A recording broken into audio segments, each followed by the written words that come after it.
Corona వర్గం దీనికి సంబంధించి మాట్లాడతారు. జిఎస్ రామ్మోహన్ రావు గారు మాట్లాడతారు. జిఎస్ రామ్మోహన్ రావు గారు జర్నలిస్టు, అలాగే పలు వ్యాసాలు రాశారు, కథలు రాశారు, రచయిత, లెఫ్ట్ వ్యూస్ ఉన్న వ్యక్తి.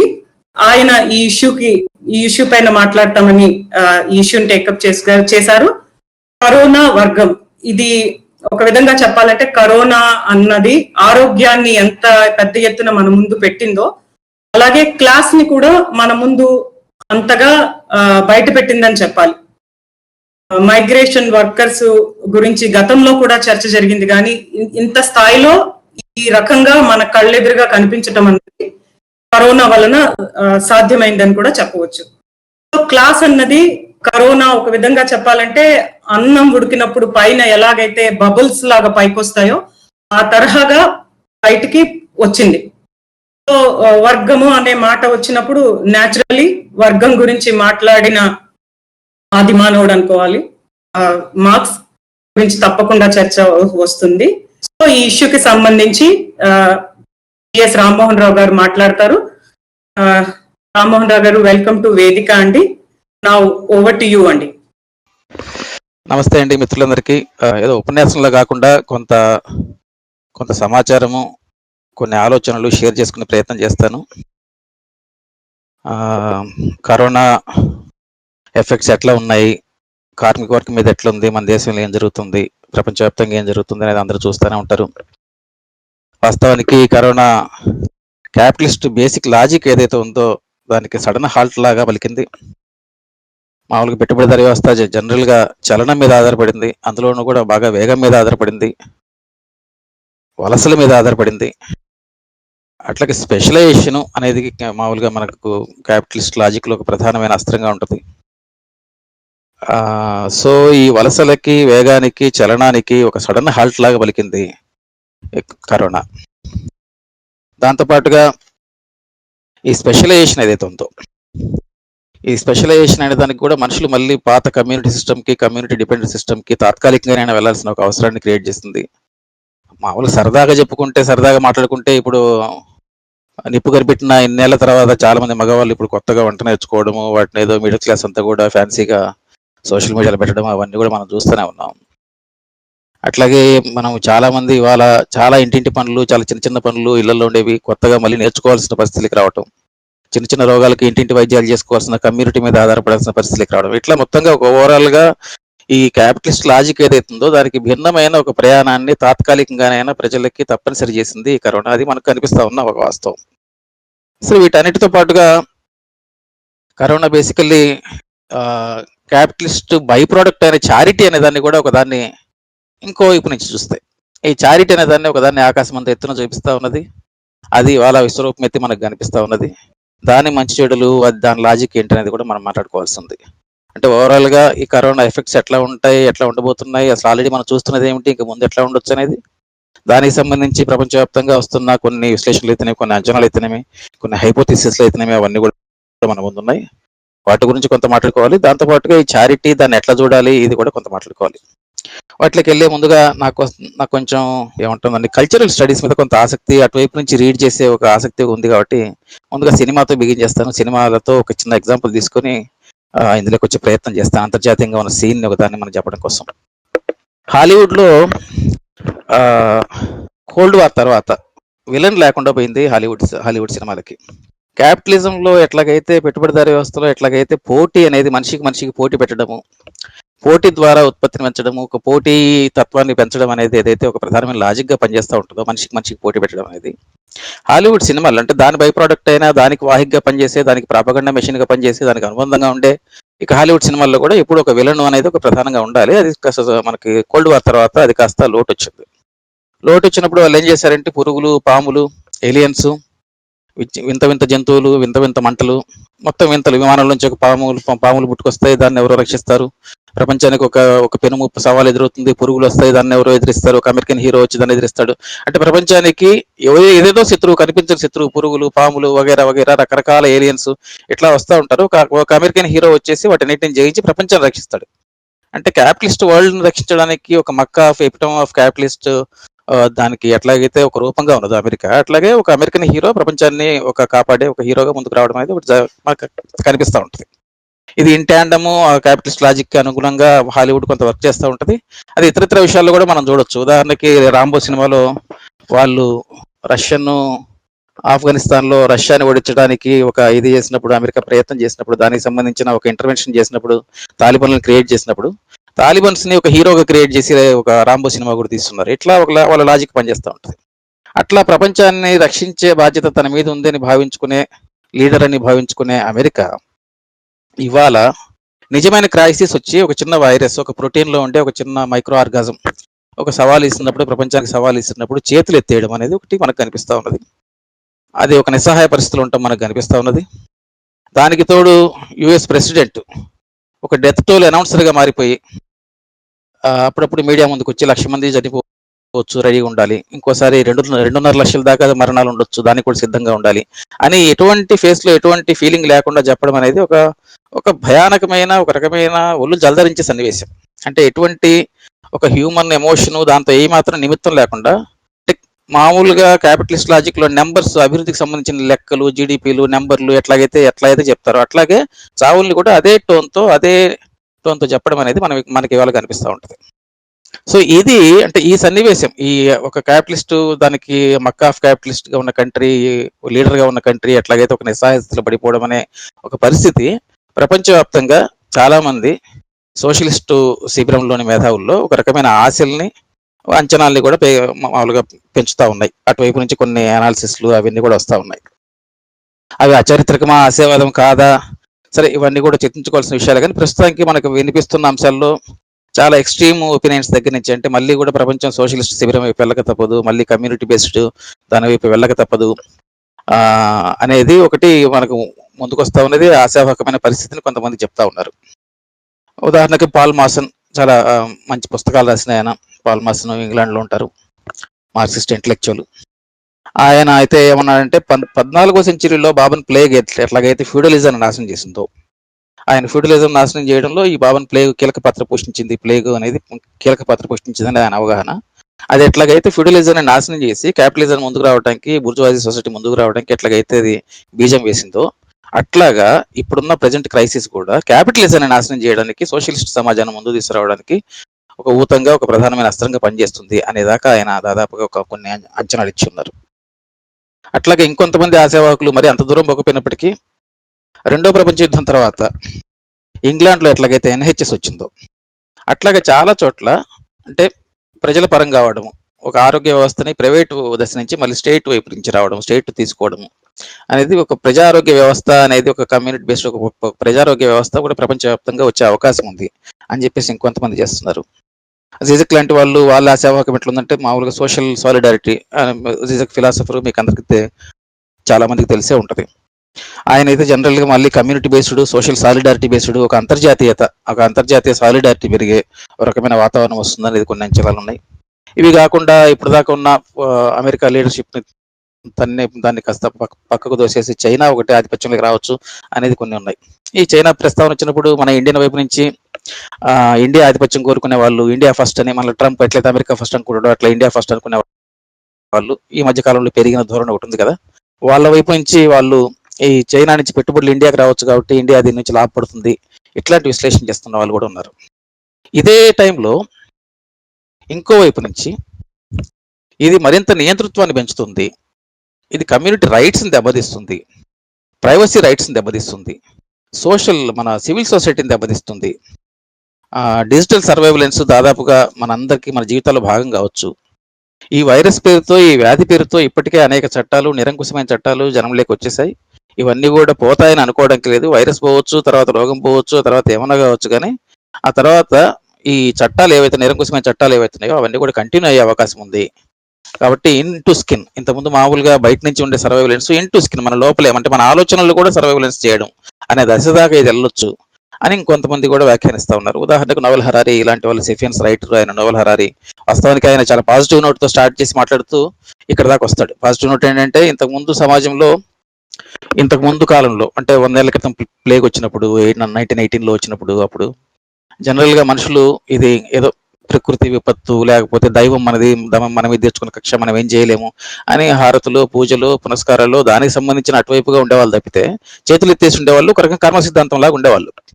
ఇప్పుడు అట్లా కాదు. ఇప్పుడు ప్రతి మనిషి వైరస్ ఎప్పుడు వస్తుంది అన్నట్టు, మన వ్యాక్సిన్ ఎప్పుడు వస్తుందని అడుగుతున్నారు. వ్యాక్సిన్ వస్తుందా రాదా అనే సందేహం ఎవరికి లేదు, కానీ వ్యాక్సిన్ ఎప్పుడు వస్తుందని మాత్రమే అడుగుతున్నారు. దట్ ఇట్ సెల్ఫ్ సైన్స్ సాధించిన విజయము, విశ్వాసం మీద సైన్స్ సాధించిన విజయం ఇది. ఆ రకంగా సైన్స్ ఒక ఆధిపత్య స్థానంలోకి రావడానికి ఇది దోహదం చేసింది. ఇది ఆ రకంగా ఒక సింబల్ లాగా ఉపయోగపడింది అని ఆయన దాదాపు పాజిటివ్ నోట్ తో స్టార్ట్ చేసి, కానీ ఈ నిరంకుశత్వము, ఈ చట్టాలు పోవడము, స్టేట్ బలపడము, ఈ పౌర సమాజం క్షీణించడము, ఇది ఇంకో వైపు జరుగుతుందని ఆయన చెప్పుకుంటూ వస్తున్నాడు. ఇట్లా జనరల్లీ సో ఇట్లా మనకి కొంత దానికి సంబంధించిన అనాలిసిస్ అవి వస్తూ ఉన్నాయి. సో ఇప్పుడు ముఖ్యంగా మనం వర్కింగ్ క్లాస్ మీద దీని ఎఫెక్ట్ ఎట్లా ఉన్నది, ఏం జరుగుతున్నది అనేది చూసినప్పుడు మళ్ళీ అంతర్జాతీయ దృశ్యాన్ని కొంచెం చెప్పుకొని ఒక 5 నిమిషాలు, దాని తర్వాత మనం నేషనల్ సీన్లోకి వద్దాం. అంటే ముందుగా మనకంటే ముందు పరిణామాలు జరిగిన, మనకంటే ముందు తీవ్రంగా ప్రభావితమైన ఇటలీలో ఏం జరిగింది? ఫస్ట్ వెంటిలేటర్స్ కొరత, పీపీఎల్ కొరత వచ్చిన తర్వాత అవి ఎవరికి ముఖ్యంగా అందించాలి, ఎవరికి అందించకూడదు అనే పరిస్థితి వచ్చింది.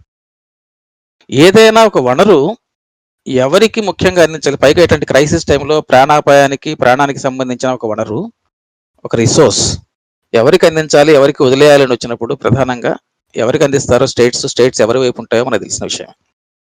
హెల్ప్లెస్, వాయిస్లెస్, వాళ్ళు బలవడం అనేది మనకు ప్రధానంగా కనిపిస్తుంది. అది ఇక్కడ కూడా మనకు కనిపిస్తూ ఉంది. ఇటలీలో ఫస్ట్ ఆ ప్రశ్న వచ్చినప్పుడు వాళ్ళు 80 పైబడిన వాళ్ళు లేదా సీరియస్లీ ఇల్లు ఉన్న వాళ్ళని వదిలేసి మిగిలిన వాళ్ళకి ట్రీట్ చేద్దాము అని ఒక స్టాండ్ తీసుకోవాల్సిన పరిస్థితి వచ్చింది. ఎందుకంటే అప్పటికి అక్కడ వెంటిలేటర్స్ చాలా తీవ్రమైన కొరత ఉన్నది, శవాలను పాతడానికి కూడా ప్లేస్ లేదు, భయానకమైన పరిస్థితి మనం చూస్తున్నాం.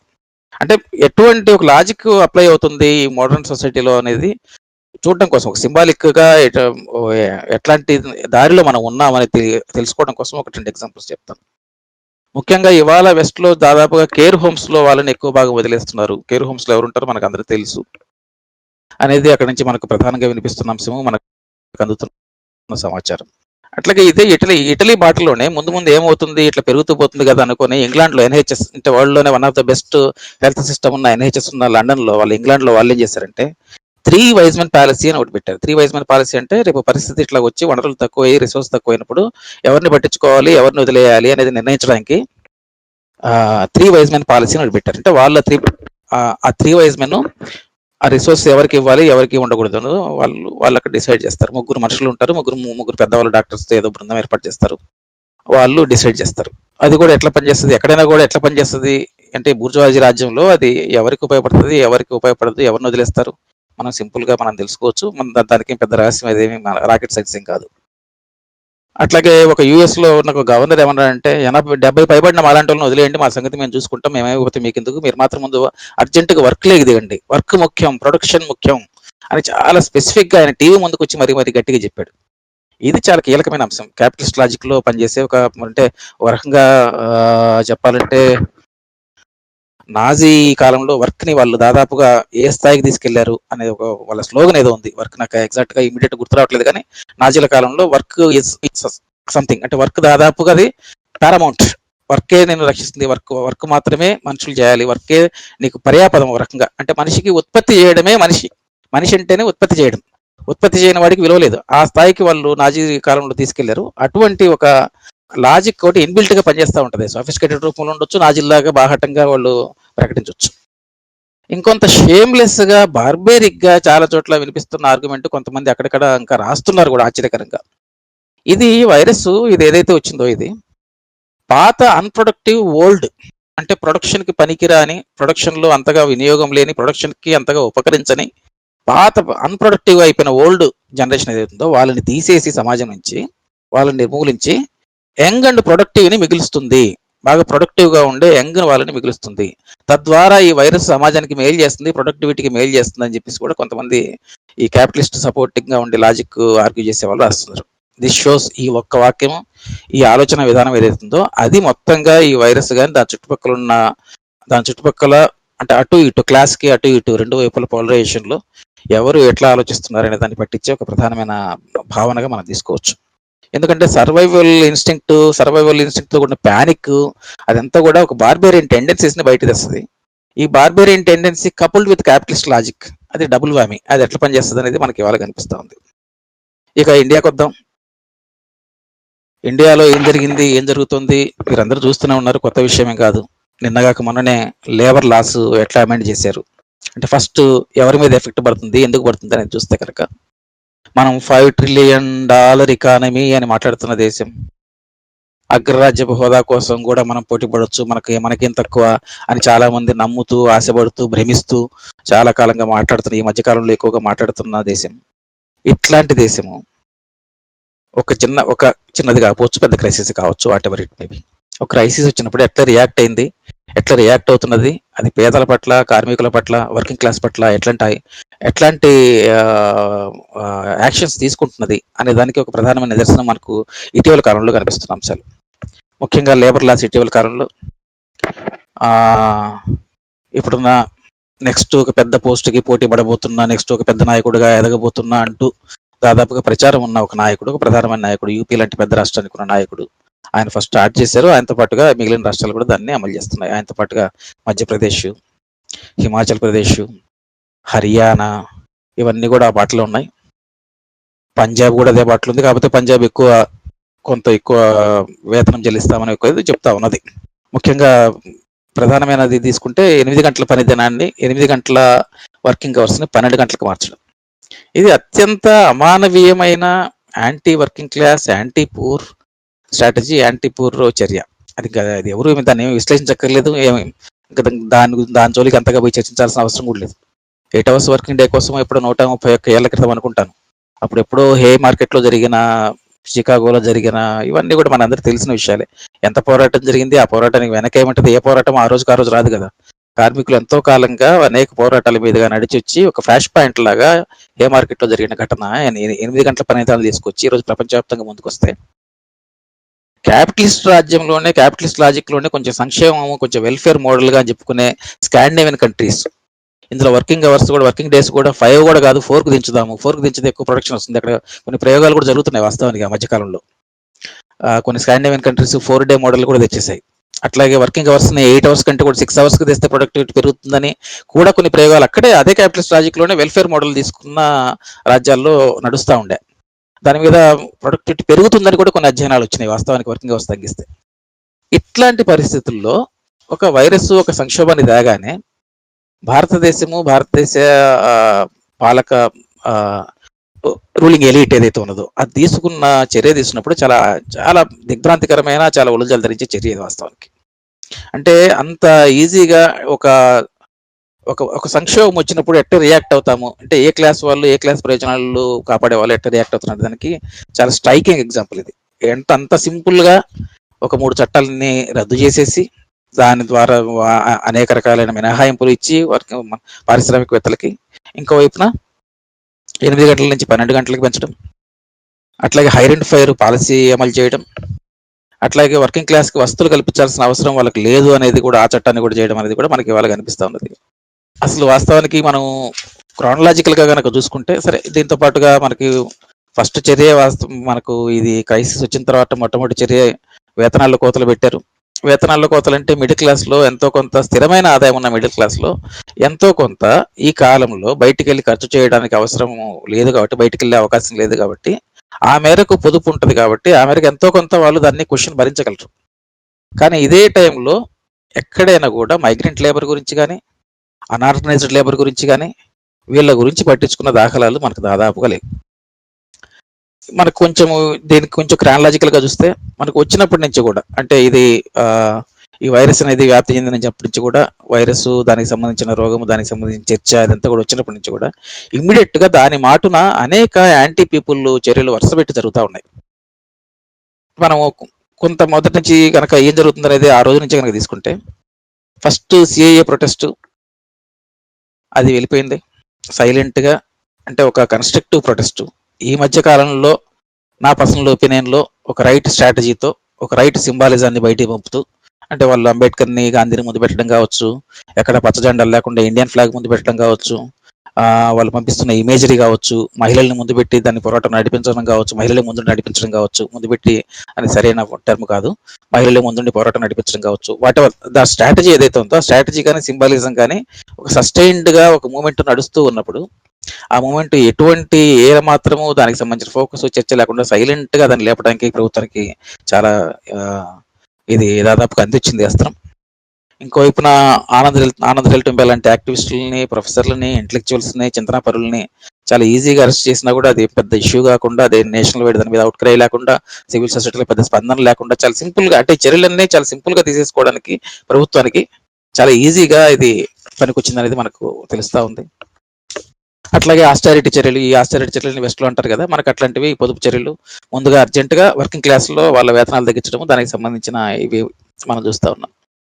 యాక్చువల్గా ఈ ఫస్ట్ లో ఈ వైరస్ వచ్చింది, ఇటువంటి వ్యాధి ఒకటి స్ప్రెడ్ అవుతా ఉన్నది వరల్డ్ వైడ్ అని మొత్తంగా ఫస్ట్ లో చర్చ మనకు బయటకు వచ్చినప్పుడు కొంతమందిలో ఒక ఫాల్స్ అభిప్రాయాలు వచ్చేస్తున్నాయి. కొంతమంది వర్కింగ్ క్లాస్ తరపున మాట్లాడే వాళ్ళలోనూ, దళిత సంఘాల్లోనూ ఆ ఫాల్స్ ప్రచారం ఏంటంటే ఇది ఉన్న వాళ్ళ జబ్బు, అనవసరంగా ఎందుకు దీని గురించి ఇంత మాట్లాడుతున్నారు, ఇది విమానాల్లో ప్రయాణించడం ద్వారా వచ్చిన జబ్బు కదా, అట్లాంటి జబ్బు గురించి ఇంత చర్చ ఎందుకు, ఇంత అవసరమా, అది వర్కింగ్ వాళ్ళకు ఉన్న జబ్బు కాబట్టి ఇంత మాట్లాడుతున్నారు, ఇట్లా కొంతమంది సోషల్ మీడియాలో పోస్టులు పెట్టున్నారు, అట్లా ఆలోచించి కూడా ఉన్నారు.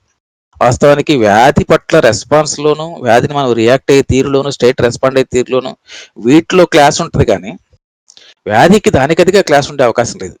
దాని కొన్ని పరిస్థితుల రీత్యా అది విమానాల్లో ప్రయాణించి రావచ్చు, అది ఇంకెక్కడో వుహాన్ మార్కెట్లో పుట్టింది కాబట్టి అక్కడి నుంచి జనరల్లీ దాని ఫస్ట్, ఎందుకంటే విమానాల ప్రయాణాలు, బిజినెస్, క్యాపిటల్ వాటితో ముడిపడిన అంశం కాబట్టి అది ఎక్కువగా క్యాపిటల్తో పాటుగా, క్యాపిటల్ ని మోసుకెళ్లే వాళ్ళతో పాటుగా ఎక్కువ భాగం ప్రయాణించి, ఇవాళ ఎక్కువ భాగము అది అడ్వాన్స్డ్ క్యాపిటలిస్ట్ కంట్రీస్ లో మనకు ఎక్కువ కనిపిస్తుండొచ్చు. అంటే ఒక రకంగా చూస్తే కనుక ఉత్తర పెరిఫెరీ ఏదైతే ఉందో గ్లోబ్ లో, అదంతా కూడా మనకందరికి తెలిసిన విషయమే. దక్షిణ గ్లోబుని మనం చాలా వెనుకబడిన ప్రాంతం అనుకుంటాం.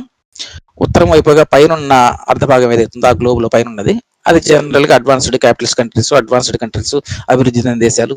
మార్క్స్ టిపికల్ గా రాసిన, ఆయన అప్పటికి యూరోప్ మోడల్లో ప్రధానంగా తీసుకొని రాసిన పరిభాషలో చెప్పుకోవాలంటే సివిలైజ్డ్. ఆయన సివిలైజ్డ్ అన్నప్పుడల్లా ఎక్కువ భాగం యూరోప్ అనే సెన్స్ లోనే వాడతాడు. కాబట్టి the so called civilized, advanced, modern capitalist countries లోనే మనకు ఎక్కువ భాగం కనిపిస్తూ ఉండొచ్చు. దట్ డజంట్ మీన్ అదేదో పేదలను ఎఫెక్ట్ చేయదనో, బస్తీల్లోకి రాదనో అదేం కాదు. ఈ చిన్న లాజిక్ అంటే ఒకసారి స్ప్రెడ్ అయిన తర్వాత ఎక్కువ భాగము పేదలకు ఎక్కువ నష్టం చేస్తుంది అనేది కూడా మామూలుగా మన కామన్ సెన్స్ తో కూడా అర్థమయ్యే విషయం. ఎందుకంటే social distancing is the luxury of privileged. Social distancing లాంటి మెజర్స్, మనం శానిటైజేషన్ మెజర్స్, ఇవాళ పొద్దుస్తమానం చేతులు కడుక్కోవడం, చేతులు ఊడిపోయేంతగా చేతులు కడుక్కోవడము, ఇవన్నీ కూడా బస్తీల్లోనూ పేదలకు సాధ్యమయ్యే అంశాలు కావు. ఎందుకంటే టాయిలెట్ షేర్ చేసుకోవాల్సి ఉన్న చోట. కానీ మన మిత్రులు కొంతమంది తొందరపడి, ఆవేశపడి, తొందరగా ఇది ఉన్నోళ్ళ జబ్బు, అనవసరంగా దీని గురించి ఇంత మాట్లాడుతున్నారన్నారు. అప్పుడే మనం అనుకుంటూ ఉన్నాం అసలు వాస్తవానికి బస్తీల్లోకి వస్తే పరిస్థితి ఏంటి అని ఆందోళన పడుతున్నాం. అదే జరిగింది. ధారావిలో మొదటి కేసు రావడానికి ఇప్పటికీ పెరిగిన తీరు కనుక మనం చూస్తే ఎంత వేగంగా స్ప్రెడ్ అవుతుంది బస్తీల్లో కనుక వస్తే అది అర్థమవుతుంది. ఇంకో వైపున మతంతో, కాంగ్రిగేషన్స్ తో ముడిపడి కూడా అదే వెళ్తుంది. ఇంకో వైపున మార్కెట్స్ తో ముడిపడి వెళ్తుంది. ఇట్లా వ్యాధి స్ప్రెడ్ అవ్వడము, అది పేదల్లోకి రావడము, బస్తీల్లోకి రావడము, వాళ్ళని ఎఫెక్ట్ చేయడం అనేది చూసినప్పుడు అటు కోయంబేడు మార్కెట్ ఒక క్లస్టర్ గా ఉంది, ఇటు మర్కజు దానివల్ల కొంత అది ఒక క్లస్టర్ గా మారింది, ఇటు ఢిల్లీలో ఒక మార్కెట్ ఒక క్లస్టర్ గా మారింది. నిన్నగాక మన నాందేడ్ నుంచి వచ్చిన పంజాబీ భక్తులు వాళ్ళు ఎవరైతే ఉన్నారో, నాందేడ్కి వెళ్ళిన వాళ్ళ నుంచి అది ఒక క్లస్టర్ గా మారింది. ఆ క్లస్టర్స్ నుంచి పేదలకు ఎక్కువ వస్తుంది. ఎందుకంటే మతము, కాంగ్రిగేషన్, మార్కెట్లు, ఈ క్లస్టర్స్ లో ఎక్కువ భాగం పనిచేసే వాళ్ళు కానీ, అక్కడికి వెళ్ళే వాళ్ళు కానీ వర్కింగ్ క్లాస్ ఎక్కువ ఉంటారు కాబట్టి సాధారణంగా వాటి నుంచి వస్తూ ఉంటది. కానీ వీటిని ఊహించకుండా, అంటే ఈ పరిణామాలను ఊహించకుండా చాలా తొందరపాటుతో ఇది ఉన్నోళ్ళ జబ్బు అనే ఒక అనవసరమైన ఒక రకమైన ఫాల్స్ ఇమేజ్ ఉన్నారు. ఈ జబ్బు ఉన్నోళ్ళది కాదు, ఈ జబ్బు ఎవరికైనా రావచ్చు, ముఖ్యంగా పేదలకు ఎక్కువ నష్టం చేస్తుంది. సరే, వ్యాధి వల్ల నేరుగా జరిగే ప్రభావాలు కొన్ని, కానీ వ్యాధి వల్ల నేరుగా జరిగే ప్రభావాల కంటే కూడా వ్యాధి ప్రభావం వల్ల వర్కింగ్ క్లాస్ మీద పడుతున్న ఎఫెక్ట్ చాలా ఎక్కువగా ఉన్నది. ఇప్పుడు ఉదాహరణకు వ్యాధితో ముడిపడిన అంశమే తీసుకుందాం, క్లాస్ ఎట్లా పనిచేస్తుందని. ఫస్ట్ పీపీ కొరతలు వచ్చినాయండి, ఈ పర్సనల్ ప్రొటెక్షన్ ఎక్విప్మెంట్ దానికి సంబంధించిన కొరత వచ్చింది. అది అన్ని దేశాలు ఎదుర్కొన్నాయి, ఇండియా కూడా ఎదుర్కొంది. సరే, తర్వాత ఏదో ప్రొడక్షన్ పెంచారు, దానికి సంబంధించిన ఏదో మెకానిజం తీసుకున్నారు, కొంత ఏదో ఇప్పుడు సప్లై పెరిగింది అనుకోండి. కానీ ఈ ప్రొడక్షన్, ఈ పీపీ వ్యవస్థ వచ్చినప్పుడు ముందుగా ఎవరి మీద దృష్టి పెడుతున్నారు? సహజంగా డాక్టర్ల మీద పెడుతున్నారు అనుకోండి. కానీ ఈ ఎక్విప్మెంట్ పెరిగిన తర్వాతనైనా, ప్రొడక్షన్ పెరిగిన తర్వాతనైనా ఆశా వర్కర్ల మీద ఆ స్థాయిలో దృష్టి పెట్టారా? వాస్తవానికి డాక్టర్లు ఎంత వల్నరబుల్ కండిషన్స్ లో పనిచేస్తున్నారో అంతకంటే వల్నరబుల్ కండిషన్స్ లో దాదాపు అదే స్థాయిలో ఆశా వర్కర్లు కూడా పనిచేస్తారు. వాళ్ళు ఇల్లు తిరగాల్సి ఉంటుంది. ఇల్లు తిరగాల్సి ఉంటుంది. ఇళ్ళకి వాళ్ళు ఏదో మార్కింగ్ చేసి ప్రతి ఇంటికెళ్ళి తలుపు తట్టి ఆ ఇంట్లో ఉన్న ఆరోగ్యం చూడడం, ఇదంతా కూడా ఆశా వర్కర్లు చేస్తున్నారు. కానీ ఆశా వర్కర్లకి మరి సేమ్ ప్రొటెక్షన్, సేమ్ కాన్సన్ట్రేషన్ ఇటు మీడియాలో కానీ ఇటు ప్రభుత్వ పరంగానే ఉందా అనేది మనం ఒకసారి ఆలోచించాలి. మీడియా ఫోకస్ కానీ ఇతరత్ర కానీ ఎప్పుడు మనం ఎంతసేపు మాట్లాడినా బీపీఎల్ గురించి మాట్లాడినప్పుడు హాస్పిటల్స్ డాక్టర్స్ మాట్లాడుతాం. డాక్టర్స్ వద్దని కాదు, డాక్టర్స్ ఖచ్చితంగా కావాలి. కానీ అట్ ద సేమ్ టైం అదే రకమైన పని ఇంకో రూపంలో చేస్తున్న ఆశా వర్కర్లు, వాళ్ళకంటే అన్స్కిల్డ్ లేకపోతే కొంత ఏదో తక్కువ పెయిడ్, చాలా మీగర్లీ పెయిడ్, యాక్చువల్లీ తక్కువ పెయిడ్ అనేది కూడా పెద్ద మాట, ఇట్స్ మీగర్లీ పెయిడ్. అటువంటి ఆశా వర్కర్ల మీద మనకేమైనా వాళ్ళ వైపున ఏమన్నా అంత దృష్టి పెట్టారా? శానిటైజేషన్ వర్కర్ పరిస్థితి ఏంటి? వాళ్ళకున్న ప్రొటెక్షన్ ఏంటి? దాని మీద దృష్టి పెట్టారా? ఇది రోగంతో నేరుగా పడిపడిన అంశం చూద్దాం. కాబట్టి అంటే the way you perceive things, అది అందులో అసలు స్టేట్ కానీ మెషినరీ కానీ పనిచేసే విధానంలోనే మనకి క్లాస్ అది రిఫ్లెక్ట్ అవుతూ ఉంటుంది. సరే, వ్యాధి ప్రభావము, కొంత ప్రభావంతో జరిగిన వ్యాధికి సంబంధించిన దాన్ని అడ్డుకట్ట వేసే ప్రయత్నంలో భాగంగా గవర్నమెంట్ ఏం చర్యలు తీసుకుంది, ఆ చర్యలు తీసుకోవడంలో క్లాస్ ఎట్లా రిఫ్లెక్ట్ అయింది, దాని ప్రభావం ఇప్పుడు ఎట్లా ఉండబోతుంది, అసలు ఆల్రెడీ ఎట్లా ఉంది, ఎట్లా ఉండబోతుంది, దీని దగ్గరికి వద్దాం. వాస్తవానికి లాక్డౌన్ ప్రకటించడం అనేది, మీరు ఆ డ్రామా అప్పుడు కనుక ఉన్న వాతావరణం చూసినట్లయితే అది దాదాపుగా కనీసం ఒక వారం లేట్ అయినట్టుగా గుర్తు. లాక్డౌనే ప్రకటించాలి, లాక్డౌన్ వల్లే ఎంతో కొంత వ్యాధి అదుపోతుంది, ఎంతో కొంత సమాజంలో స్ప్రెడ్ అవ్వకుండా చూస్తాము అనే లాజిక్ కరెక్టే అనుకుంటే కరెక్టే అనుకుందాం. ఎందుకంటే డాక్టర్స్ అందరూ కూడా చెప్తున్న మాట లాక్డౌన్ వల్ల ఎంతో కొంత కంట్రోల్ అయిందని అధ్యయనాలు కూడా చెప్తున్నాయి కాబట్టి. కానీ లాక్డౌన్ అప్పటికే ఒక వారం లేట్ అయినట్టు లెక్క. అప్పటికే చర్చ నడుస్తూ ఉండింది అనేక చోట్ల. కానీ 21న మధ్యప్రదేశ్ ప్రభుత్వం ఏర్పాటైంది. ఆ ఏర్పాటయ్యేదాకా దీని గురించిన చర్చ ఊపందుకున్న దాఖలాలు లేవు. పైపెచ్చు చాలా తేలిగ్గా తీసేసిన వాళ్ళు ఉన్నారు. అప్పటికే ప్రభుత్వంలో ఉన్న పెద్దలే, వాళ్ళకి దగ్గరగా ఉన్న వాళ్ళే దీన్ని తేలిగ్గా తీసేస్తూ మాట్లాడిన వాళ్ళు ఉన్నారు. ఆశ్చర్యకరంగా ఈ మధ్యకాలంలో రాహుల్ గాంధీ చాలా యాక్టివ్ అయ్యి మధ్య దీని మీద కొంచెం ఎక్కువ మాట్లాడుతున్నారు. ఆయన ఫిబ్రవరి 12నే హెచ్చరించి ఉన్నాడు, ఇదిగో ఇది చాలా క్రైసిస్, దీనికి పట్టించుకోవాలి అని. ఆయన ఈ మధ్య కాలం కొంచెం ఆయన ఎక్కువ యాక్టివ్ అయిన దాఖలాలు కనిపిస్తూ ఉన్నాయి. సో వీళ్ళు అటువంటి హెచ్చరికలను పట్టించుకోలేదు. ఆరోగ్య నిపుణులు హెచ్చరించారు. సరే, పొలిటీషియన్స్ పక్కన పెడదాం, పొలిటీషియన్స్ వాళ్ళ కూడా పక్కన పెడదాం, మనకు పాలిటిక్స్తో సంబంధం లేదు, అది వేరే ప్లేన్. ఆరోగ్య నిపుణులు, ఆరోగ్య రంగంలో పనిచేస్తున్న వాళ్ళు అప్పటికే ఇంటర్నేషనల్లీ హెచ్చరికలు ఉన్నాయి. కేరళ కొంత అటువంటి జాగ్రత్తలు అప్పటికే తీసుకుంటున్న దాఖలాలు మనకు కనిపిస్తూ ఉన్నాయి కళ్ళ ముందు. కొన్ని స్టేట్స్ అప్పటికే సెంట్రల్ కంటే ముందే లాక్డౌన్ అనౌన్స్ చేసి వాటిని ప్రకటిస్తున్న దాఖలాలు ఉన్నాయి. ఆ జాగ్రత్తలు వాస్తవానికి ఢిల్లీ గవర్నమెంట్ సెంట్రల్ గవర్నమెంట్ కంటే కూడా ముందే మేల్కొన్న దాఖలాలు ఉన్నాయి. ఇవన్నీ జరుగుతున్నా కూడా సెంట్రల్ గవర్నమెంట్ అంత సీరియస్ గా దీన్ని పట్టించుకున్న దాఖలాలు అప్పటిదాకా 22 దాకలేదు. 21 మధ్యప్రదేశ్ ప్రభుత్వం ఏర్పడిన తర్వాత 22న హఠాత్తుగా జనతా కర్ఫ్యూ అనౌన్స్ చేశారు. తర్వాత 2 రోజులకి మనకు లాక్డౌన్ అనౌన్స్ చేశారు. ఈ లాక్డౌన్ అనౌన్స్ చేస్తున్నప్పుడు ఎవరిని పట్టించుకున్నారు, ఎవరిని పట్టించుకోలేదు, అసలు ఏమంటే వాళ్ళకి ఒక స్ట్రాటజీ ఏంటి, ఆ స్ట్రాటజీలో ఎవరి పాత్ర ఎంత, ఆ స్ట్రాటజీలో ఎవరికి ఇంపార్టెన్స్ ఇచ్చారు, ఎవరి జీతాలని ఎంత పట్టించుకున్నారు, ఇది కొంత ఆలోచించాల్సిన అంశం. ఉదాహరణకు 4 hours నోటీస్ ఇచ్చారండి. 4 hours నోటీస్ ఇచ్చి లాక్డౌన్ అనౌన్స్ చేశారు. ఈ లాక్డౌన్ అనౌన్స్ చేస్తున్నప్పుడు ఈ దేశంలో మంది ప్రధానంగా ఇన్ఫార్మల్ సెక్టర్, అదేం ప్రత్యేకంగా చెప్పుకోనక్కర్లేదు, కొంత ఫార్ములైజేషన్కి ఎకానమీని, కొంత ఎంప్లాయ్మెంట్ని ఫార్ములైజ్ చేయడానికి ఈ మధ్యకాలంలో బీజేపీ గవర్నమెంట్, ఈ మధ్యకాలంలో సెంట్రల్ గవర్నమెంట్ కొంత ప్రయత్నాలు మొదలెట్టింది. ఆ ప్రయత్నాలు అయితే హర్షించదగ్గవే. ఒకవేళ అంటే వాళ్ళు ఎట్లా చేస్తారు, ఏం చేస్తారని తర్వాత చర్చ. కానీ ఫార్ములైజేషన్ ఆఫ్ ఎకానమీ, ఫార్ములైజేషన్ ఆఫ్ ఎంప్లాయ్మెంట్ అనేది అయితే కొంత జరగాల్సిన విషయం. ఈ మధ్య ఫార్ములైజేషన్ ప్రయత్నాలు కొంత మొదలెట్టింది, కానీ మనది ఇప్పటికీ seriously mostly informal economy. 2011 census ప్రకారము 14 కోట్ల మంది మైగ్రెంట్ వర్కర్స్ ఉన్నారు ఇండియాలో. 14 కోట్ల మంది, తక్కువ కాదు. అది ఇంటర్ స్టేట్ మైగ్రేషన్ కావచ్చు, ఇంటర్ స్టేట్ మైగ్రేషన్ కావచ్చు. 5 లక్షల మంది బెగ్గర్స్ ఉన్నారు. 18 లక్షల మంది హోమ్లెస్ ఉన్నారు. ఇదంతా కూడా అఫీషియల్ లెక్కలండి, కేంద్రం లెక్కలే, ప్రభుత్వం ఇచ్చిన లెక్కలే. దాదాపుగా ఓవరాల్ గా 47 కోట్ల మంది ఇన్ఫార్మల్ లేబర్ ఉన్నారు. వీళ్ళల్లో ముఖ్యంగా ఈ 14 కోట్ల మంది మైగ్రెంట్ లేబరు, ఈ బెగ్గర్స్, మార్జినలైజ్డ్, ఇంకా ఈ మార్జినలైజ్డ్ కూడా రాని వాళ్ళు కూడా కొంతమంది ఉంటారు. ఉదాహరణకు మనం నాంపల్లి రైల్వే స్టేషన్లో ఆ చుట్టుపక్కల పార్కుల్లోనూ పడుకునే వాళ్ళు, బ్లడ్ అమ్ముకునే వాళ్ళు, చిన్న చిన్న బెగ్గర్స్, చిన్న చిన్న పనులు చేసుకునే వాళ్ళు, అనాథలు, బోల్డంతమంది చాలా మార్జినలైజ్డ్ వేగ బ్యాండ్స్, వీళ్ళందరూ కూడా ఉంటారు. అంటే మనకు భిన్నమైన జీవితము, మనకు భిన్నమైన జీవన శైలి ఉన్నంత మాత్రాన, మనం ఇష్టపడిన జీవన శైలి ఉన్నంత మాత్రాన వాళ్ళేం బతకూడని వాళ్ళేం కాదు కదా. కాబట్టి ఇట్లాంటి వాళ్ళందరూ ఉంటారు. ఈ సెక్షన్స్, మైగ్రెంట్ వర్కర్స్, ఆ తర్వాత ఈ మార్జినలైజ్డ్ వీళ్ళందరూ ఎవరైతే ఉన్నారో వీళ్ళందరూ కూడా ప్రొలెటేరియట్ ఆఫ్ ది ప్రొలెటేరియట్.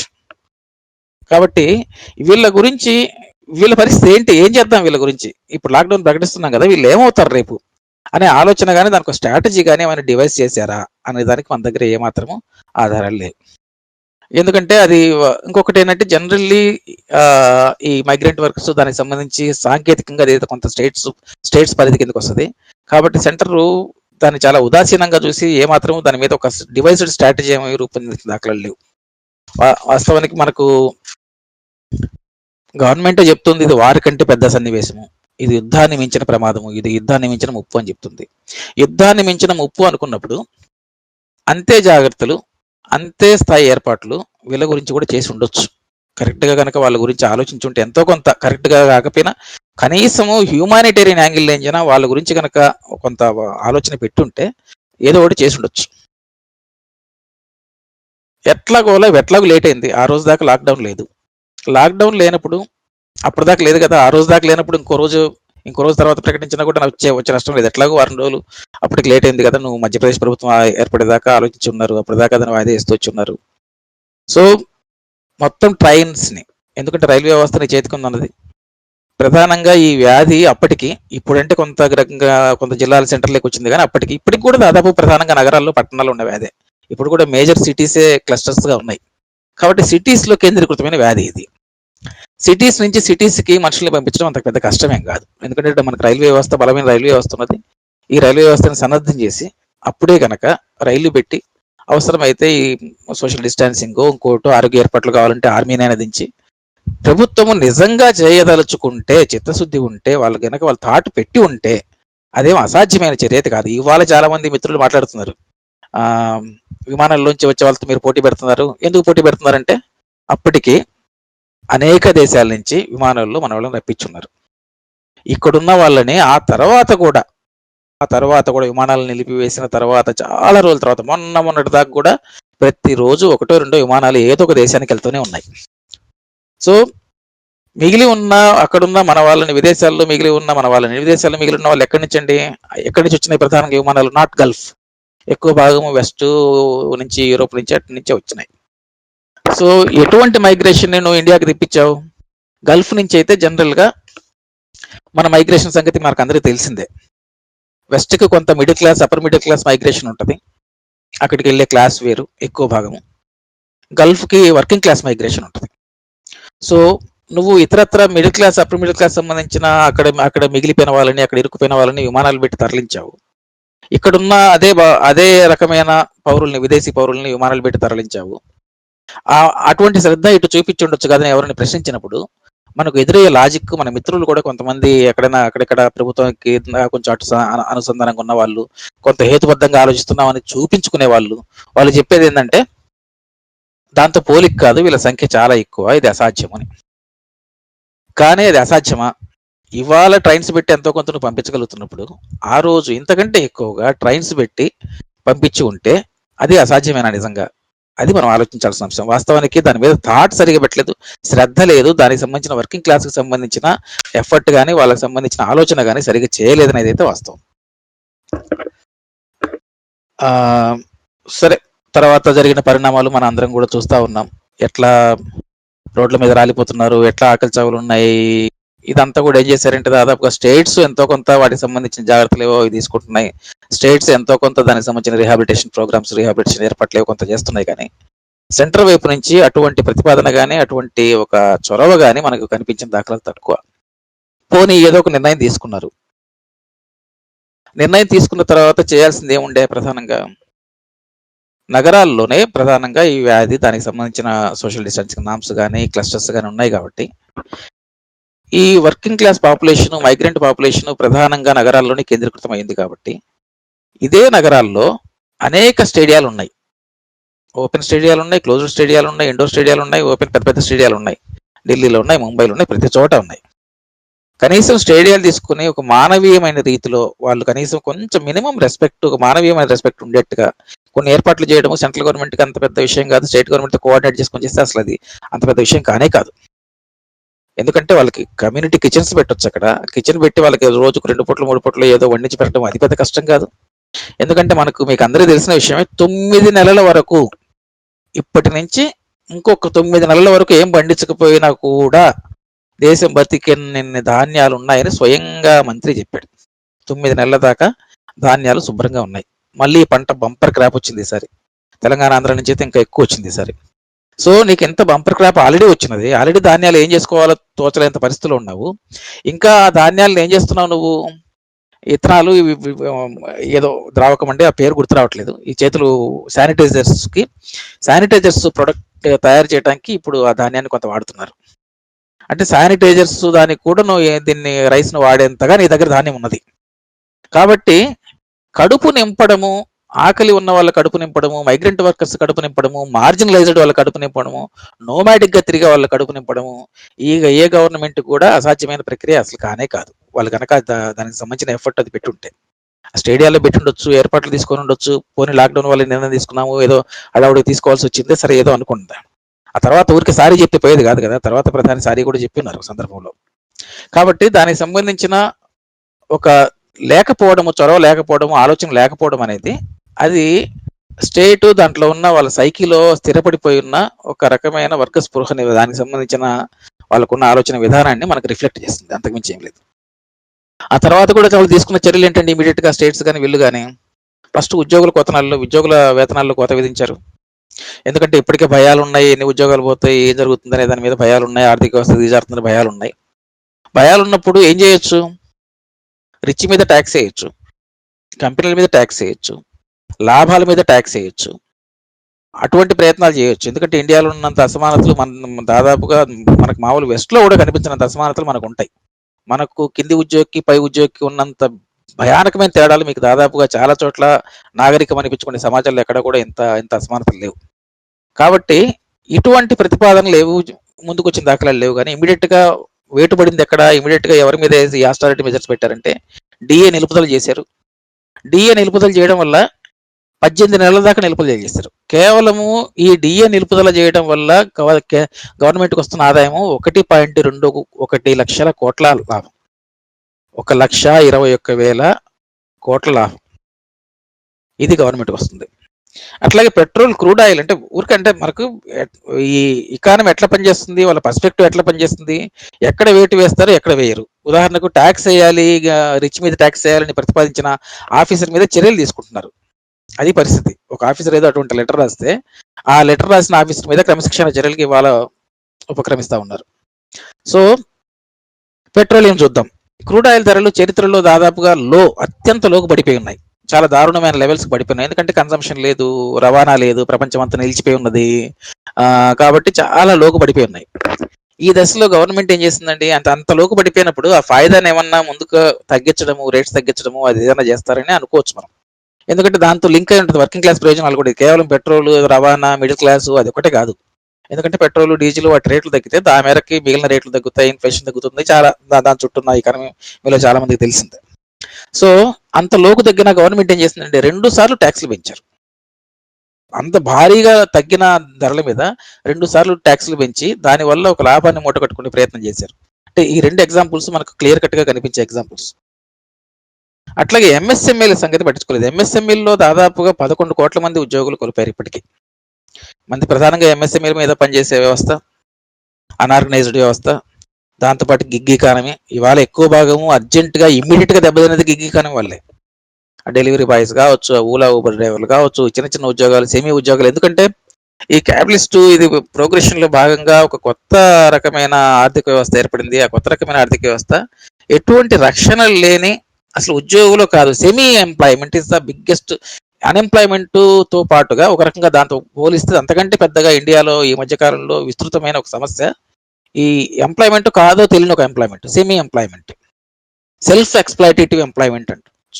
అట్లా ఒక రకమైన ఎకానమీ ఒకటి విపరీతంగా డెవలప్ అయినది. దాంట్లో ఎక్కువ భాగము చాలా మంది నిరుద్యోగం తగ్గినట్టు కనిపించడానికి కూడా కారణం ఏంటంటే చాలా మంది ఏదో రకంగా ఏదో ఒక చిన్న ఒక డెలివరీ బాయ్ అవతారం ఎత్తో, ఏదో ఊలర్ డ్రైవర్ అవతారం ఎత్తో ఎంతో కొంత సంపాదించుకుంటాడు, దానికి రక్షణలు ఉండవు. అట్లాగే అవుట్ సోర్సింగ్ అనేది ఎంత పెద్దగా తయారైందంటే అది ఒక పెద్ద అస్త్రంగా తయారైంది. ప్రతి ఇండస్ట్రీ కొంతమంది అవుట్ సోర్సింగ్ వ్యవస్థను తీసుకుంటుంది. వాళ్ళకి ఎంత మీగర్గా పే చేసినా అడిగే వాళ్ళు ఉండరు. వాళ్ళ ఎంప్లాయ్మెంట్ దాని చార్ట్లో, ఆ లిస్టులోనూ ఉండాల్సిన అవసరం లేదు. చాలా సార్లు వాళ్ళని ఎప్పుడు ఫైర్ చేసినా అడిగే వాళ్ళు ఉండరు.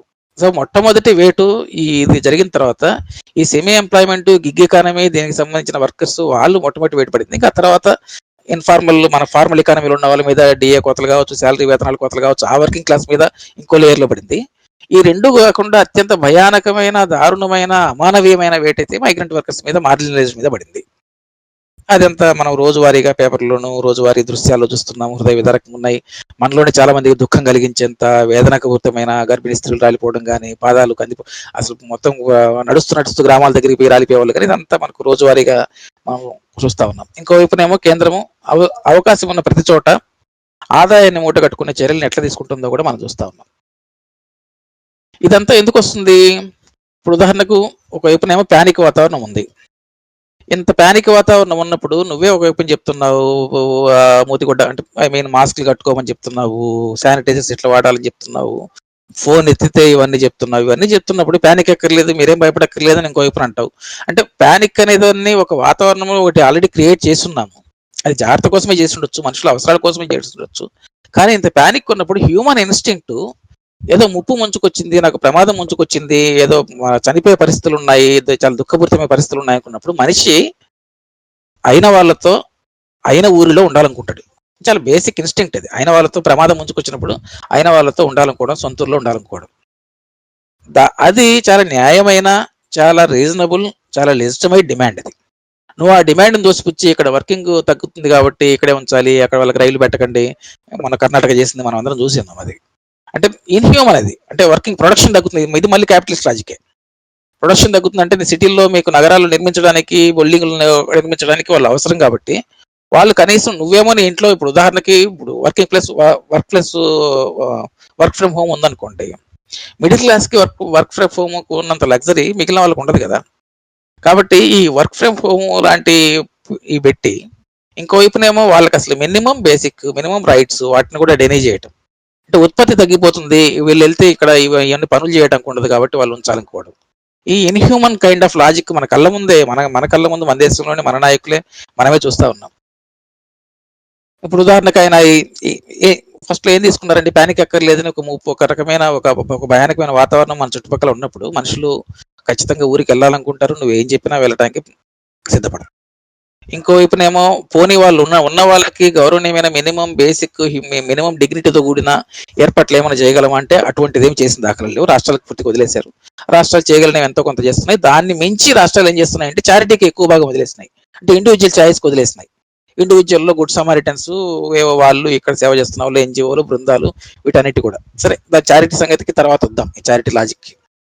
ఈ స్పెయిన్, ఇటలీలను చూసి అక్కడ ఉన్న చప్పట్లు అవి చూసి కొంత ఇమేజ్ క్రియేట్ చేయాలంటే ఇమేజరీ ఈ జనరల్ గా ఈ రూలింగ్ ఎలైట్ కి కొంతకాలంగా ఈ రూలింగ్ ఎస్టాబ్లిష్మెంట్ కి కొంతకాలంగా ఇమేజరీ ఒక దాన్ని పంపించడము, ఇమేజరీ ద్వారా ఏలటము, ఇమేజరీ ద్వారా పాపులారిటీ కానీ ప్రతిదీ కూడా ఒక ఇమేజరీ ఒక కీలకమైన స్ట్రాటజీగా ఉంటూ వస్తున్నది ఈ ఎస్టాబ్లిష్మెంట్ లో. వాళ్ళు ఈ స్పెయిన్, ఇటలీలను చూసి చప్పట్లు కొట్టడం అనే ఒక రకమైన ఒక స్టాండ్ తీసుకున్నారు.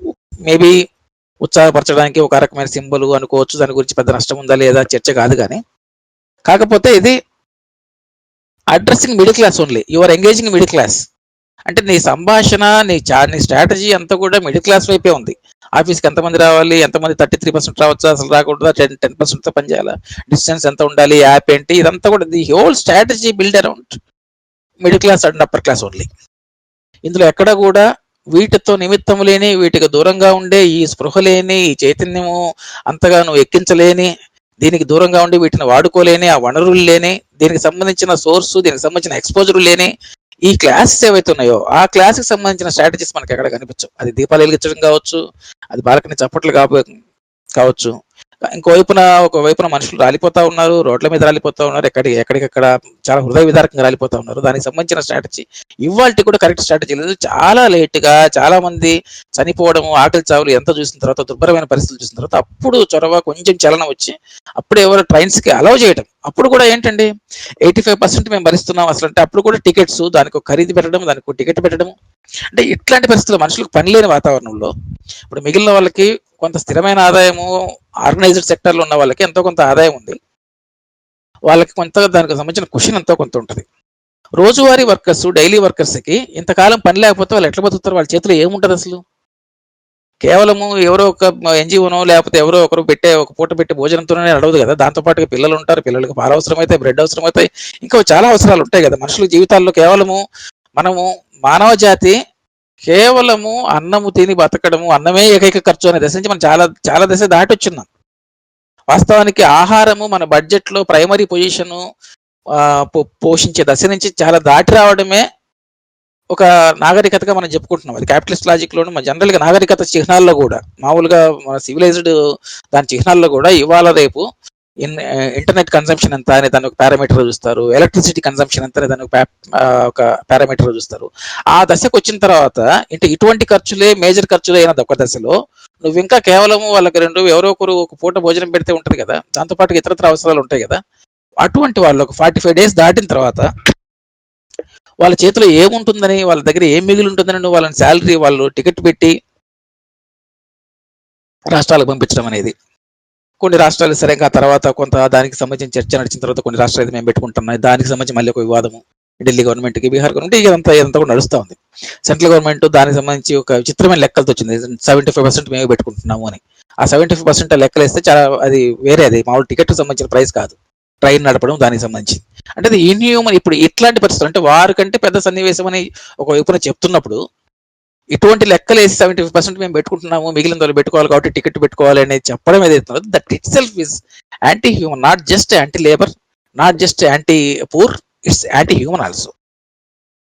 సో ఇది స్టేట్ ఆఫ్ అఫైర్స్ మనకి ఎక్కువ నడుస్తూ ఉంది.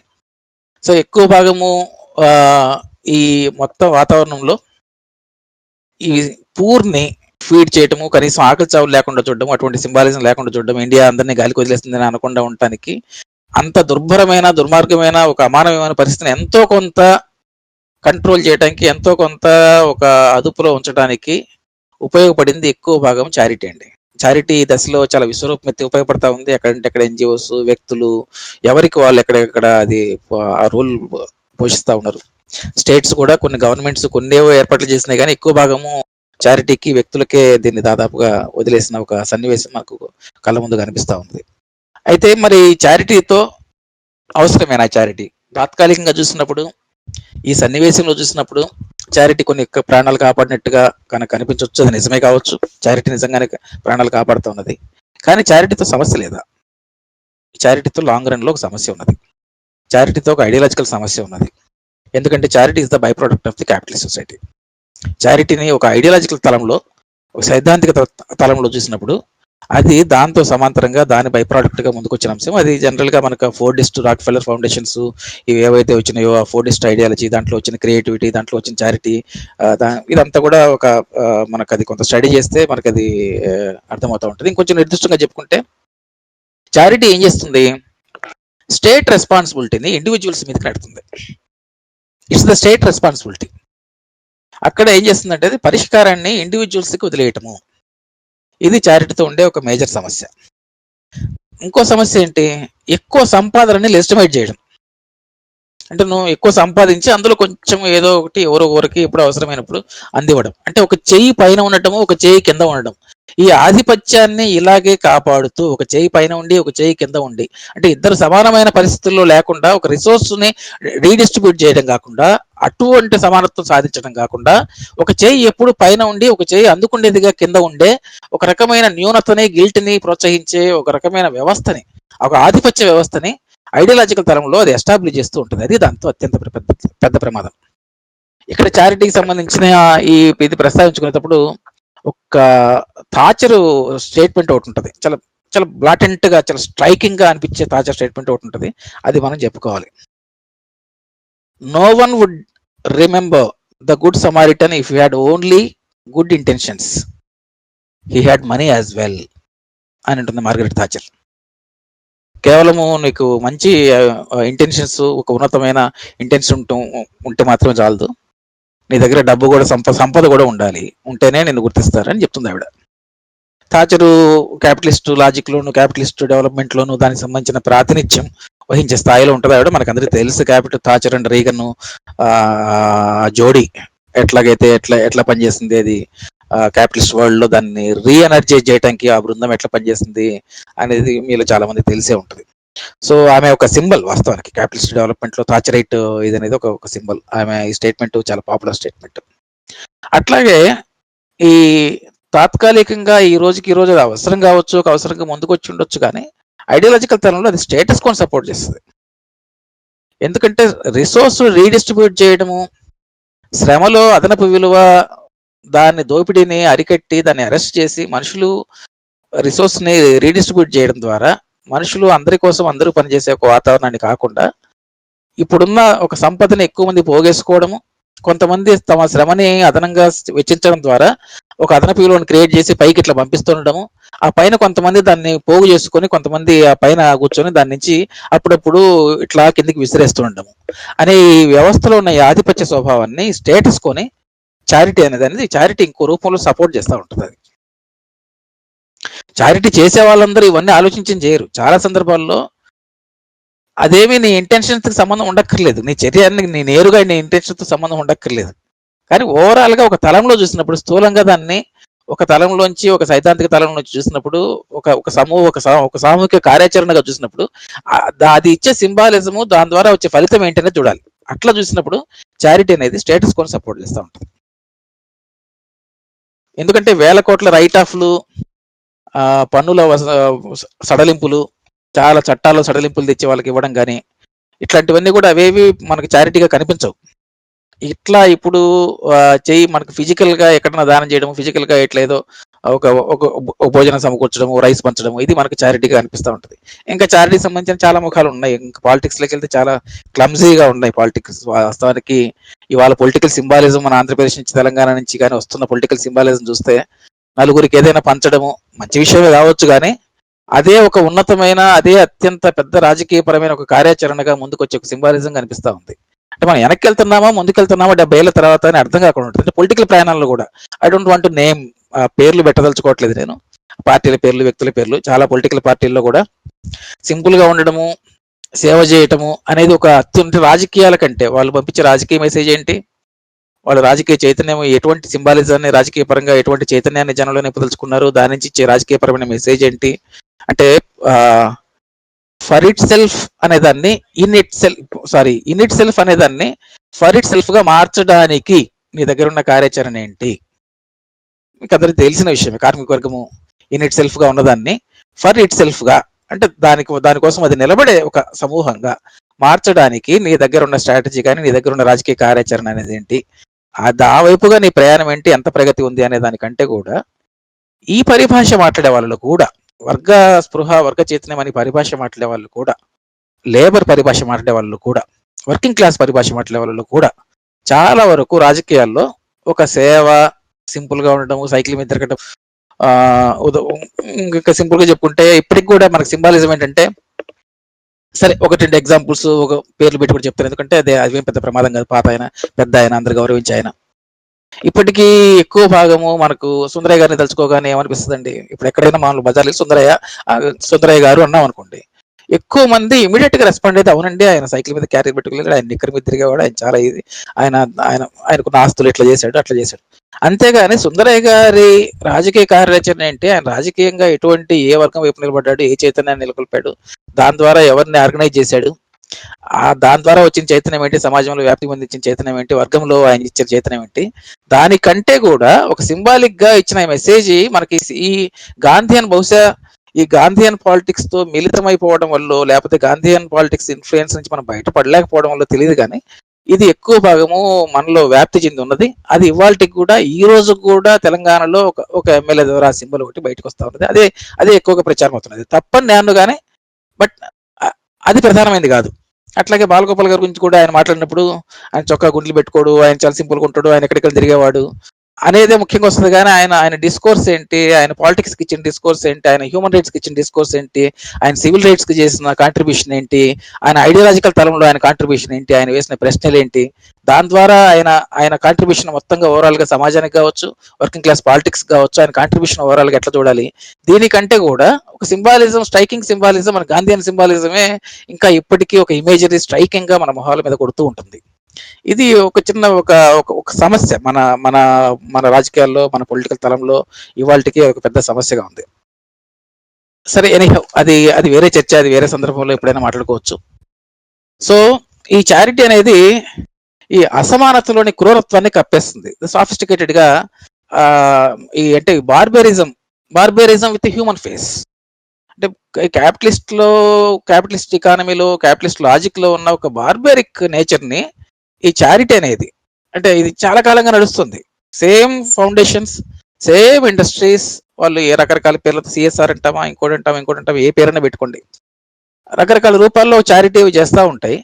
అది బార్బేరిక్ గా మనుషుల రక్తము మూలుగా పీల్చి అదనపు ఉన్నంత తమ చేతుల్లో పెట్టుకొని వర్కింగ్ క్లాస్ ని పీల్చి పిప్పి చేస్తున్న ఒక లాజిక్ ని ఈ చారిటీ అనేది దానికి అప్పేస్తా ఉంటది, సాఫిస్టికేట్ చేస్తూ ఉంటది. ఇది దానికి ఒక లెజిటిమసీ ఇస్తూ ఉంటది. ఇది అత్యంత ప్రమాదం చారిటీతో. అట్లా మనం క్యాపిటలిస్ట్ లాజిక్ కి చారిటీ అనేది ఒక బై ప్రోడక్ట్, అది అట్లా అందులో సమస్య ఉన్నది అని ఒకటి చూడాల్సి ఉన్నది చారిటీని చూసేటప్పుడు. ఎందుకంటే తాత్కాలికంగా ఇవాల్టి ఫలితాలు మాత్రమే కాకుండా కొంచెం ఓవరాల్ పర్స్పెక్టివ్ నుంచి చూడాల్సి ఉందేమో అన్న ఒపీనియన్.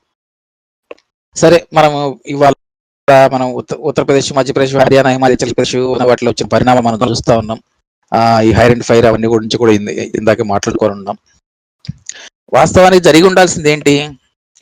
$5 ట్రిలియన్ ఎకానమీ గురించి మాట్లాడుతున్న దేశము, అగ్రరాజ్యపు హోదా గురించి మాట్లాడుతున్న దేశము. సో ఇటువంటి ఆకాంక్షలు, ఇటువంటి పెద్ద పెద్ద మాటలు, ఇటువంటి పెద్ద పెద్ద స్థాయిలో ఉన్నటువంటి దేశం నిజంగానే కొంత ప్రోగ్రెషన్ ఉన్నది. ప్రోగ్రెషన్ అసలు లేదని మనం అంటానికి లేదు, ప్రోగ్రెషన్ ఉన్నది. కానీ అటు దేశము వినియోగం పెంచాలన్నా కూడా ఎవరి చేతిలో డబ్బులు వేయాల్సింది, ఎవరి చేతిలో డబ్బులు పెంచాల్సింది, ఆ పని చేయాల్సిన పని ఎక్కడా చేయలేదు.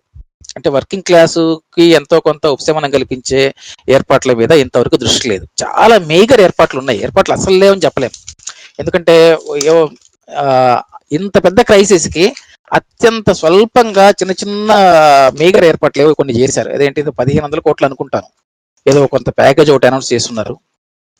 అట్లాగే 5 కిలో ఫుడ్ గ్రైన్స్, ఒక 1 కిలో పల్సెస్ అనౌన్స్ చేశారు. ఎన్ఆర్ఈజీఏలో ₹20 పెంపు అనౌన్స్ చేశారు. ఒక $23 బిలియన్ ప్యాకేజ్ ఒకటి అనౌన్స్ చేశారు. కానీ ఇది ఈ స్కేల్ చూసినప్పుడు, ఈ హ్యుమానిటేరియన్ క్రైసిస్ చూసినప్పుడు ఇది చాలా చాలా చాలా స్వల్పమైన, కొంత ఇంత హ్యూమన్ గా కనిపించని ప్యాకేజ్. సో అక్కడ మనకి ఏ క్లాస్ వైపు నిలబడుతున్నారు, ఏ క్లాసు విషయంలో ఆ స్పృహ లేకుండా ఉన్నారు అనేది మనకు స్పష్టంగా తెలిసిపోయే అంశం. ఎక్కడైనా ఇప్పుడు ఈ చర్చ వచ్చినప్పుడు అత్యంత స్ట్రైకింగ్ గా కనిపించే అంశము, ఇందాక మాట్లాడుకున్నట్టుగా రిచ్ మీద ట్యాక్స్ వేయటము అనే ప్రస్తావన రాలేదు. ఆ ప్రస్తావన చేసిన ఒక అధికారి మీద చర్యలు తీసుకుంటున్నారు. అది ఒక స్ట్రైకింగ్ గా కనిపించే అంశం. ఎక్కడ వారసత్వ సంపద మీద ఒక ట్యాక్స్ గురించిన ప్రస్తావన రాలేదు. అది ఎందుకో చాలా పార్టీలు కూడా చేయట్లేదు, అది నాకు తెలియదు. కానీ అది వాళ్ళకి వదిలేస్తాం, మనకు ఎందుకంటే మేము రాజకీయ యాక్టివిస్ట్ కాదు కాబట్టి నేను ఆ ప్రస్తావనలోకి ఇప్పుడు పోదలుచుకోవట్లేదు. కానీ ఈ హెరిడిటరీగా వచ్చే సంపద మీద ట్యాక్స్ గురించో దాన్ని పెంచడం గురించి కూడా ఎక్కువ చర్చ ఎక్కడ నడవదు. అట్లాగే ఒక కింది ఉద్యోగికి పై ఉద్యోగికి ఉన్న వ్యత్యాసాలు తగ్గించవచ్చు కదా. ఎందుకంటే ఇందులో చాలా ఈజీగా పొదుపు చేయగలిగిన అంశం ఇది. వాస్తవానికి ఇంత భయానకమైన పొదుపు, ఇప్పుడు ఉదాహరణకు వెస్ట్ లో కానీ యూరోప్ లో కానీ సర్వీస్ ని పొందడం అనేది అంత ఈజీ కాదు. అంటే ఫిజికల్ లేబర్ కి వాల్యూ లేకుండా పోవడం అనేది సమాజం వెనుకబడతనానికి ఒక ప్రధానమైన నిదర్శనం. ఫిజికల్ లేబర్ కి ఎంత వాల్యూ పెరిగితే సమాజం అంత సివిలైజ్డ్ అయినట్టు అర్థం. ఆ రకంగా చూసినప్పుడు అవి క్యాపిటలిస్ట్ కంట్రీస్ అయినప్పటికీ కొంత లిబరల్ వాల్యూస్, కొంత బూర్జువాజీ డెమోక్రటిక్ రెవల్యూషన్స్ నుంచి వచ్చిన వాల్యూస్, ఫ్రాటర్నిటీ వగైరా, మనకు ఫ్రెంచ్ రెవల్యూషన్ నుంచి వచ్చిన వాల్యూస్ కావచ్చు, వాటి వల్ల ఎంతో కొంత యూరోప్ లో మీకు ఆ మేరకైనా కొంత కనిపిస్తూ ఉంటుంది. మనకున్నంత అసమానత్వం, మనకు ఒకే ఆర్గనైజేషన్ లో వాడు 5,000కి 6,000కి బస్తీల్లో కుర్రాడు ఆఫీసులో బాగా చేస్తుంటాడు. ఒక CEO 15 లక్షలు 20 లక్షలు తీసుకునే CEOలు మనకు ఆంధ్రప్రదేశ్ లో ఉన్నారు, ఎక్కడికి పోనక్కర్లేదు, మన కళ్ళలో ఉన్నారు. మీడియా సంస్థల్లో కూడా ఉన్నారు, లక్షలు తీసుకునే వాళ్ళు, అత్యధిక వేతనాలు తీసుకునే వాళ్ళు. కిందనేమో చాలా ఆఫీస్ బాయ్స్, వీళ్ళు చాలా మీగర వేతనాలు తీసుకుంటూ ఉంటారు. అంటే ఇంత దారుణమైన, ఇంత ఇన్హ్యూమన్ వ్యత్యాసాలు మనకు దాదాపుగా మనలాంటి సమాజాల్లో తప్ప నాగరిక సమాజాల్లో, సివిలైజ్ సొసైటీలో మనకి ఎక్కడ ఉండవు. ఇది కూడా కనీసం ఈ కింది వేతనానికి పై వేతనానికి వ్యత్యాసం ఇన్ని రెట్ల కంటే ఎక్కువ ఉండడానికి వీల్లేదు. చాలా సింపుల్ డిమాండ్ అంటే స్ట్రైట్ డిమాండ్. ఈ డిమాండ్ కూడా ఎవరైనా గట్టిగా రైజ్ చేయడం కానీ, కనీసం ఇటువంటి పరిస్థితుల్లో అయినా ఇది చేస్తే దాని నుంచి వచ్చే ఆదాయం చాలు. ఇవాళ నువ్వు ఇన్ని వేతనాల కోతలు, ఇన్ని చర్యలు కేవలం వర్కింగ్ క్లాస్ మీద తీసుకోకర్లా, వర్కింగ్ క్లాస్ ని ఎఫెక్ట్ చేసే చర్యలు తీసుకోకర్లా. ఈ చర్యలు తీసుకుంటే చాలు, చాలా లక్షల కోట్ల పొదుపు అవుతుంది. కానీ వాటి గురించి ఎవరు ఆలోచిస్తున్న దాఖలాలు కానీ, దాని మీద స్ట్రెస్ చేస్తున్న దాఖలాలు కానీ అవి ఎక్కడ కనిపించట్లేదు. ఎందుకంటే స్టేట్ ఇన్బిల్ట్ సిస్టమ్ అదే, బై డిఫాల్ట్ స్టేట్ అది ఆధిపత్యం ఉన్న క్లాస్ నే సపోర్ట్ చేయడానికి, వాళ్ళ ప్రయోజనాలు కాపాడటానికి ఉంటుందనేది మనకందరికీ తెలిసిన విషయమే. సో స్థూలంగా ఒక క్రైసిస్ మనుషుల్లో ఉన్న స్వభావాల్ని ఎట్లా బయటపెడుతుంది, స్టేట్కు ఉన్న స్వభావాన్ని ఎట్లా బయటపెడుతుంది, ఆ ఇన్హ్యూమన్ ట్రైట్స్ని ఎట్లా బయటపెడుతుంది, ఎట్లా యాంటీ వర్కింగ్ క్లాస్ స్ట్రైట్ని బయటపెడుతుంది అనేది మనకి ఇవాళ ఇది పూర్తిగా ఈ క్రైసిస్ ద్వారా, ఈ క్రైసిస్లో వచ్చిన సింబాలిజం ద్వారా, అది మైగ్రెంట్ లేబర్ మీద కావచ్చు, మార్జినలైజ్డ్ మీద కావచ్చు, వర్కింగ్ క్లాస్ మీద కావచ్చు, ఓవరాల్ వర్కింగ్ క్లాస్ మీద కావచ్చు. అంటే వర్కింగ్ క్లాస్ అంటే ఉద్యోగులందరూ కూడా వర్కింగ్ క్లాసే కాబట్టి ఎవరైతే బతుకుదెరువు కోసం ఒక ఉద్యోగం చేస్తారో, కొన్ని గంటలు ఏదైతే శ్రమిస్తారో వాళ్ళందరూ కూడా వర్కింగ్ క్లాస్ ఒక బ్రాడర్ డెఫినేషన్ తీసుకుంటే ఓవరాల్ గా వర్కింగ్ క్లాస్ మీద పడుతున్న ఎఫెక్ట్స్ మనం చూస్తే కనుక ఒక క్రైసిస్ లో స్వభావాలు ఎట్లా బయటకు వస్తాయి, ఆ వర్గ స్వభావాలు ఎంత స్ట్రాకింగ్ గా మనకి కనిపిస్తూ ఉంటాయి అనే దానికి దీన్ని ఒక ఎగ్జాంపుల్ గా తీసుకొచ్చని అనుకుంటాను. సరే, ఇంతటితో దీన్ని ముగిస్తాను. మన మిత్రులతో సంభాషణలో ఇంకేమైనా పాయింట్స్ వస్తే మనం చర్చించుకోవచ్చు. Thank you. మొదటి ప్రశ్న కృష్ణవేణి గారు అడిగారు. కృష్ణవేణి గారి ప్రశ్న ఏంటంటే, కరోనా నేపథ్యంలో దేశంలోని వామపక్షాల భవిష్యత్తును ఎలా ప్రభావితం చేయనుంది, వర్గ రాజకీయాలకు అనుకూల పరిస్థితి ఉంటుందా? రామ్మోహన్ గారు ఈ ప్రశ్నకి సమాధానం. ఇది కొంచెం కాంప్లెక్స్ ప్రశ్న అండి. బహుశా కరోనా నేరుగా ఎట్లా ఎఫెక్ట్ చేస్తుంది అనేది మన దేశ వర్గ రాజకీయాలకు సంబంధించి చెప్పడం కొంచెం సంక్లిష్టమైన అంశం అండి. ఎందుకంటే వర్గ రాజకీయాలు మనం అనుకున్న ఫామ్లో మనం బలహీనంగా ఉన్న మాట వాస్తవము, అది అందరికీ తెలుసు. వామపక్ష రాజకీయాలు, లెఫ్ట్ పాలిటిక్స్ ఇండియాలో చాలా బలహీనమైన ఫేజ్లో ఉన్నాయి. ఇంకా స్పష్టంగా చెప్పుకుంటే ఉనికి కోసం మాత్రమే పోరాడాల్సిన స్థితిలో ఉన్నాయి. మనము ఆశావాహంగా ఉండడం కోసం, ఎందుకంటే లెఫ్ట్ ఎప్పుడు ఎటర్నల్ ఆశావాదులు, ఇందాక చెప్పుకున్నట్టుగా పాల్ మాసన్ ఎగ్జాంపుల్ చెప్పుకున్నట్టుగా ఆయన ఏకంగా 14th century ప్లేగ్ ఎట్లయితే ఫ్యూడలిజం నాశనం చేసిందో ఇది అట్లాగూ ఈ క్రైసిస్ క్యాపిటలిజం నాశనం చేస్తుంది అంటున్నాడు ఆయన. సో అట్లాగే మనం ఎటర్నల్ ఆశావాదులం. అందువల్ల ఎంత ఆశావాదులం అంటే మనం ముగ్గురున్నా సరే 3000 మంది ఉన్నట్టుగా ఫీల్ అయ్యి, అంటే ఏకవచనాన్ని బహువచనాన్ని అనేక వచనంగాను మనల్ని మనం ఊహించుకుంటూ ఎప్పటికప్పుడు మనల్ని మనం అంటే ఆత్మవిశ్వాసాన్ని ఎంతో కొంత నిలుపుకోవడము, దాన్ని పెంపొందించడం కోసము అటువంటి స్ట్రాటజీతో మనం అందరం కూడా దాదాపుగా లెఫ్ట్ లో ఉన్న ఎక్కువ మంది అటువంటి స్ట్రాటజీతో ముందుకెళ్తా ఉంటారు. చాలా ఉనికి కోసం పోరాడాల్సిన స్థితిలో ఉన్నమాట వాస్తవం అండి.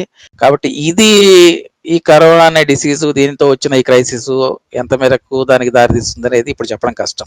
ఎందుకంటే దీని పరిణామాలు ఎట్లా ఉండబోతాయి, ఇంకా ఇది క్రైసిస్ అసలు ఈ వి షేప్ లో ఉందా, యూ షేప్ లో ఉందా, ఇది ఫినాన్షియల్ క్రైసిస్ ఎంత దాకా ఉంటుంది, ఎందుకంటే ఇన్ని ఉద్యోగాలు పోతున్నాయి కదా, పోయిన తర్వాత స్టేట్ ఎటువంటి జాగ్రత్తలు తీసుకుంటుంది, వాళ్ళు కోరుకుంటున్నట్టుగా నిజంగానే చైనా నుంచి ఇండస్ట్రీస్ ఇక్కడికి వస్తాయా, ఇప్పుడు చైనా మీద వ్యతిరేకతకి యుఎస్ వర్సెస్ పెరుగుతున్న వార్ ఒకటి ఉన్నది, చైనా మీద ఒక క్యాంపెయిన్ ఒకటి నడుస్తున్నది, ఆ క్యాంపెయిన్ ప్రభావం ఉండే ఇండస్ట్రీస్ ఇక్కడికి వస్తాయా, ఉపాధి ఎట్లా క్రియేట్ చేస్తారు, వీటన్నిటి మీద చాలా విషయాలు ఆధారపడి ఉంటాయి. ఏది ఉన్నప్పటికీ ఇదేం మ్యాజిక్ బ్యాండ్ అయితే కాదు, ఐ డోంట్ థింక్ సో.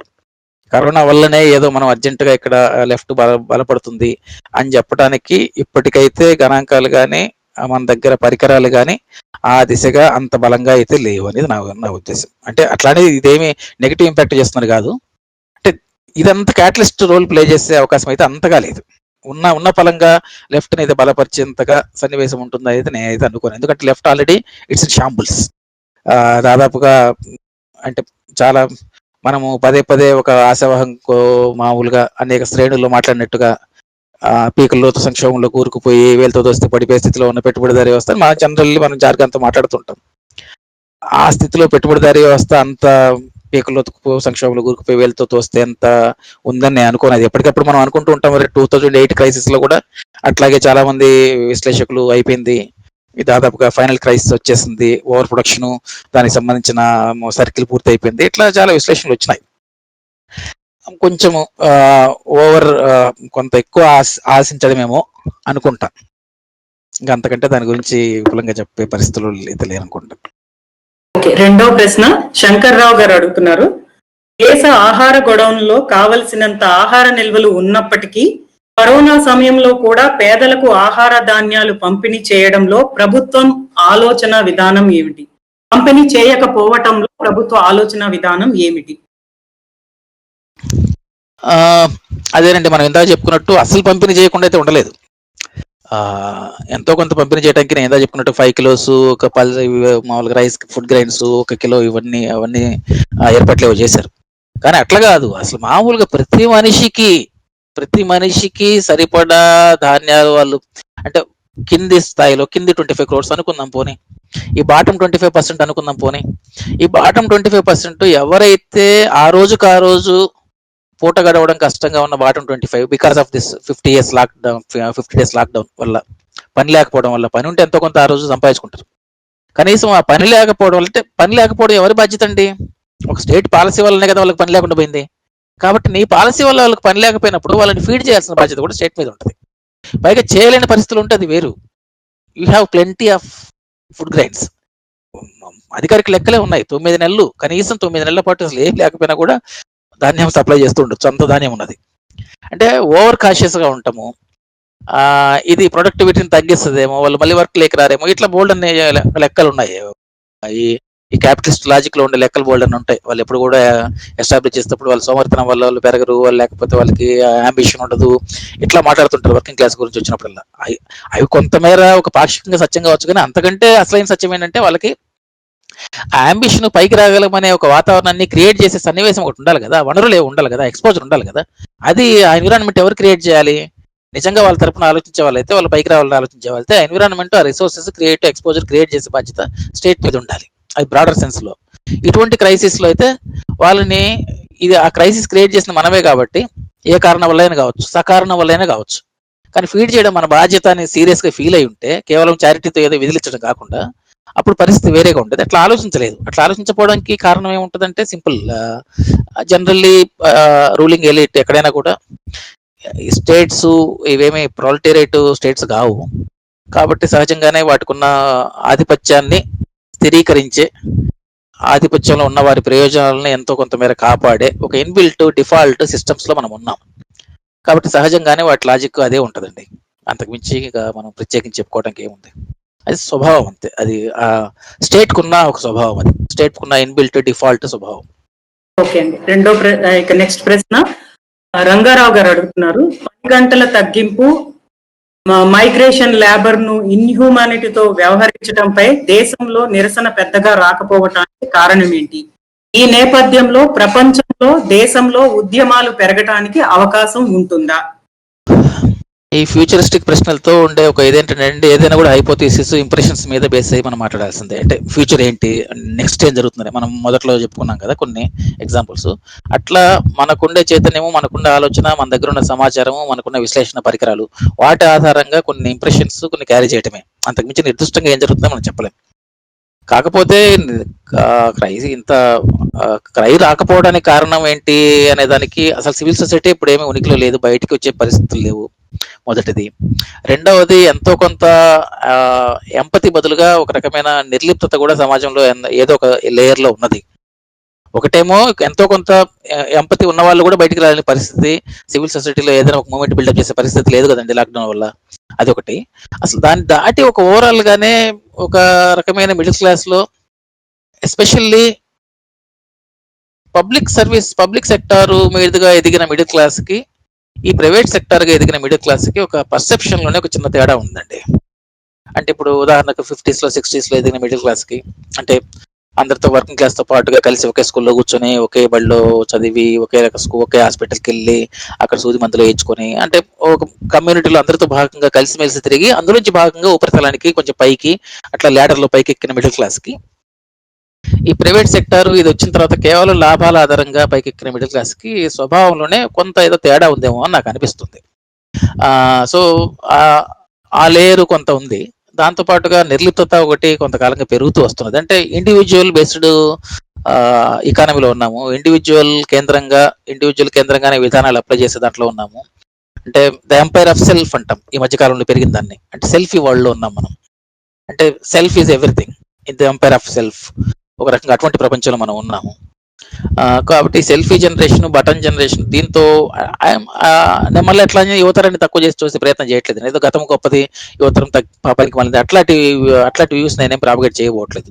అందరూ ఎవరిలో ఉండే చేతన వాళ్ళకు ఉంటుంది. అట్లా ఒక తరాన్ని ఎప్పుడు కూడా తక్కువ చూసే అవకాశం ఉంటుంది. అట్లాంటిది ఏం లేదు, వాళ్ళలో కూడా ఉండే చేతన ఉంటుంది. కానీ బట్ ఓవరాల్ లెవెల్లో చూసినప్పుడు, అంటే సిస్టమ్ ద్వారానే ఇన్బిల్ట్ అయిన దాంతో భాగంగా వచ్చిన ఒక ప్రయాణంలో నిర్లిప్తత కూడా వ్యాప్తి చెందడము ఇండస్ట్రీలో. ఎందుకంటే పోటీ పెరగటం వల్ల ఈ పోటీతో మనిషికి తోడు మనిషిని కాకుండా మనిషికి మనిషి పోటీ అనేది ఒకటి, అది విపరీతం కావడం వల్ల, అంటే అవకాశాల కోసం పోటీ పడితే తప్ప, అంటే అంబిషన్ అనేది ఒక విపరీతమైన కెరీరు, యాంబిషన్ ఇట్లాంటి పదాలకి విపరీతమైన ప్రచారం వచ్చి, అంటే ఒక రకంగా గాంధీ మోడల్ని బిల్ గేట్స్ ఆక్రమించడం, అంటే ఎట్లాగైనా కానీ సాధించడమే ముఖ్యం అనేది ఏదైతే ఉందో, ఈ సాధించడము యాంబిషన్ అనేది అతిపెద్దగా విశ్వరూపం చెందిన ఒక సొసైటీలో సహజంగానే ఇతరుల పట్ల ఎంపతి కొంత తగ్గుతుంది, ఆ రకమైన నిర్లిప్తత కొంత ఉంది.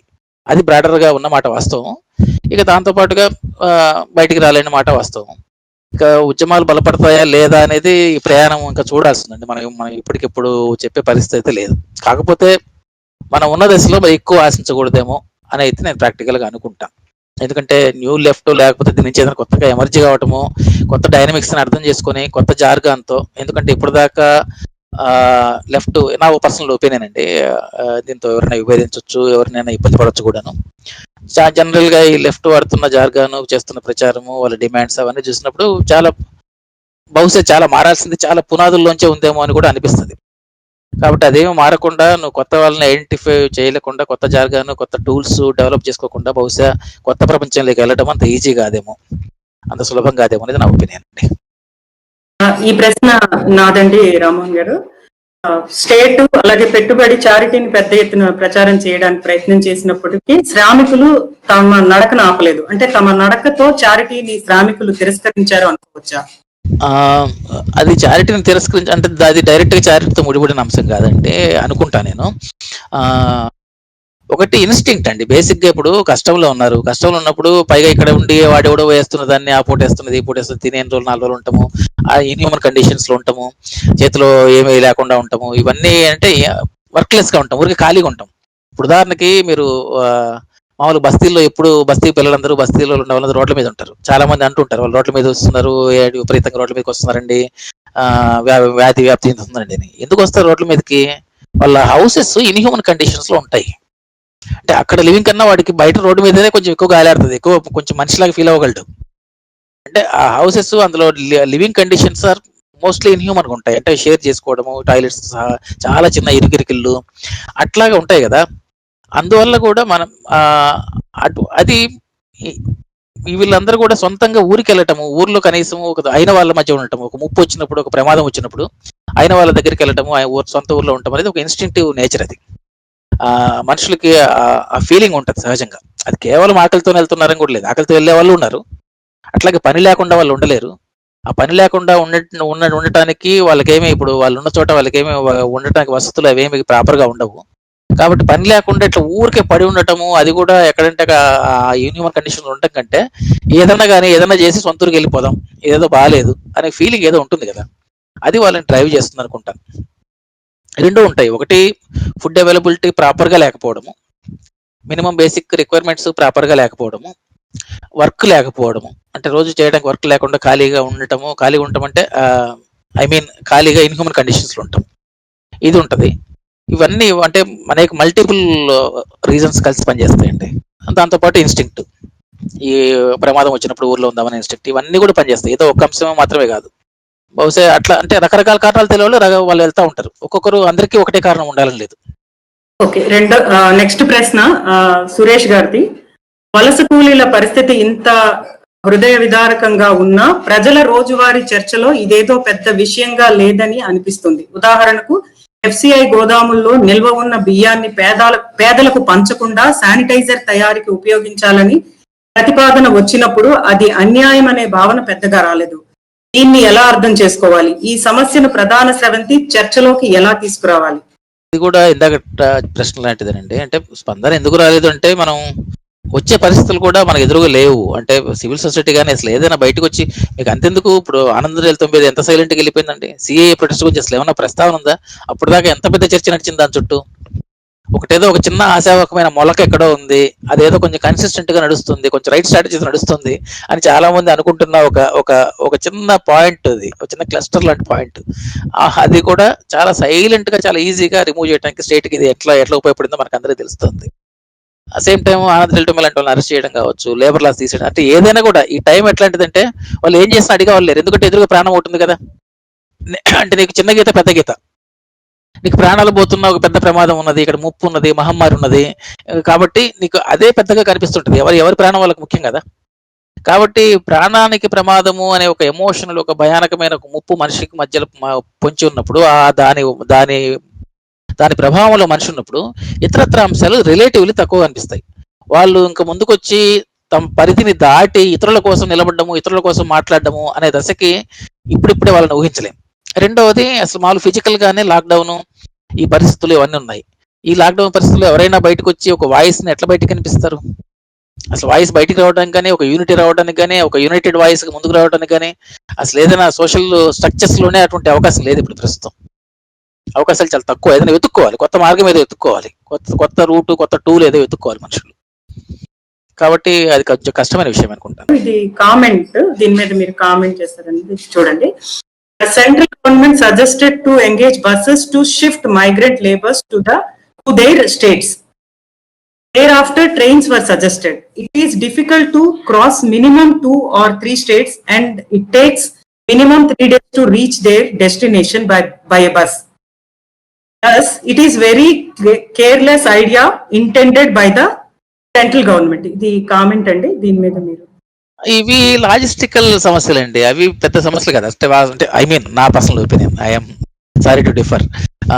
ఇవన్నీ చాలా చాలా లాజిస్టికల్ టూల్స్ అండి. ఇప్పుడు ఉదాహరణకు కొన్ని స్టేట్స్, కొన్ని ఇంపార్టెంట్ ప్లేసెస్ కి ట్రైన్స్ ఎక్కువ ఉండొచ్చు, ట్రైన్ సౌకర్యం ఎక్కువ ఉండొచ్చు, కొన్ని చోట్ల బస్సులు కూడా అవసరపడవచ్చు. బస్సా ట్రైన్ అనేది అసలు విషయం కాదు. ఎందుకంటే ఇప్పుడు కోటాలో మిగిలిపోయిన పిల్లలు మన మన మన మన మిడిల్ క్లాస్ పిల్లలు ఏం చేసామంటే, మనలాంటి మిడిల్ క్లాస్, మనలాంటి శాలరీ క్లాస్, మనలాంటి మన బిడ్డల లాంటి వాళ్ళు అక్కడ ఉన్నప్పుడు ఏం చేస్తుందండి అప్పర్ మిడిల్ క్లాస్? అన్ని స్టేట్స్ నుంచి ఏసీ బస్సులు వేసి అందరూ తెప్పించుకున్నారు లేదా? ఒక్కొక్క స్టేట్ 80, 90, 100 బస్సులు వేసి మరీ తెప్పించుకున్నారు కదండి.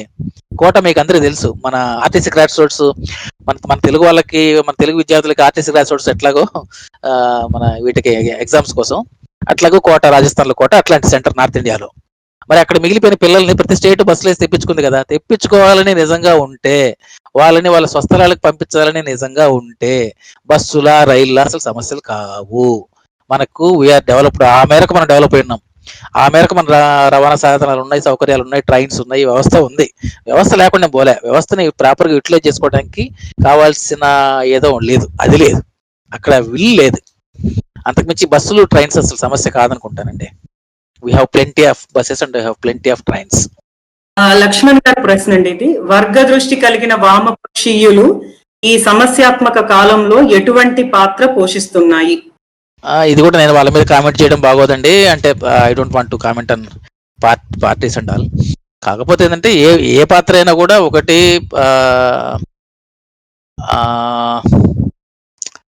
ఎట్లా చెప్పాలి, మోనోలాగా, డైలాగా, ఇది ఒక ప్రధానమైన ప్రశ్న అండి, ఎవరైనా వేసుకోవాల్సిన ప్రశ్న.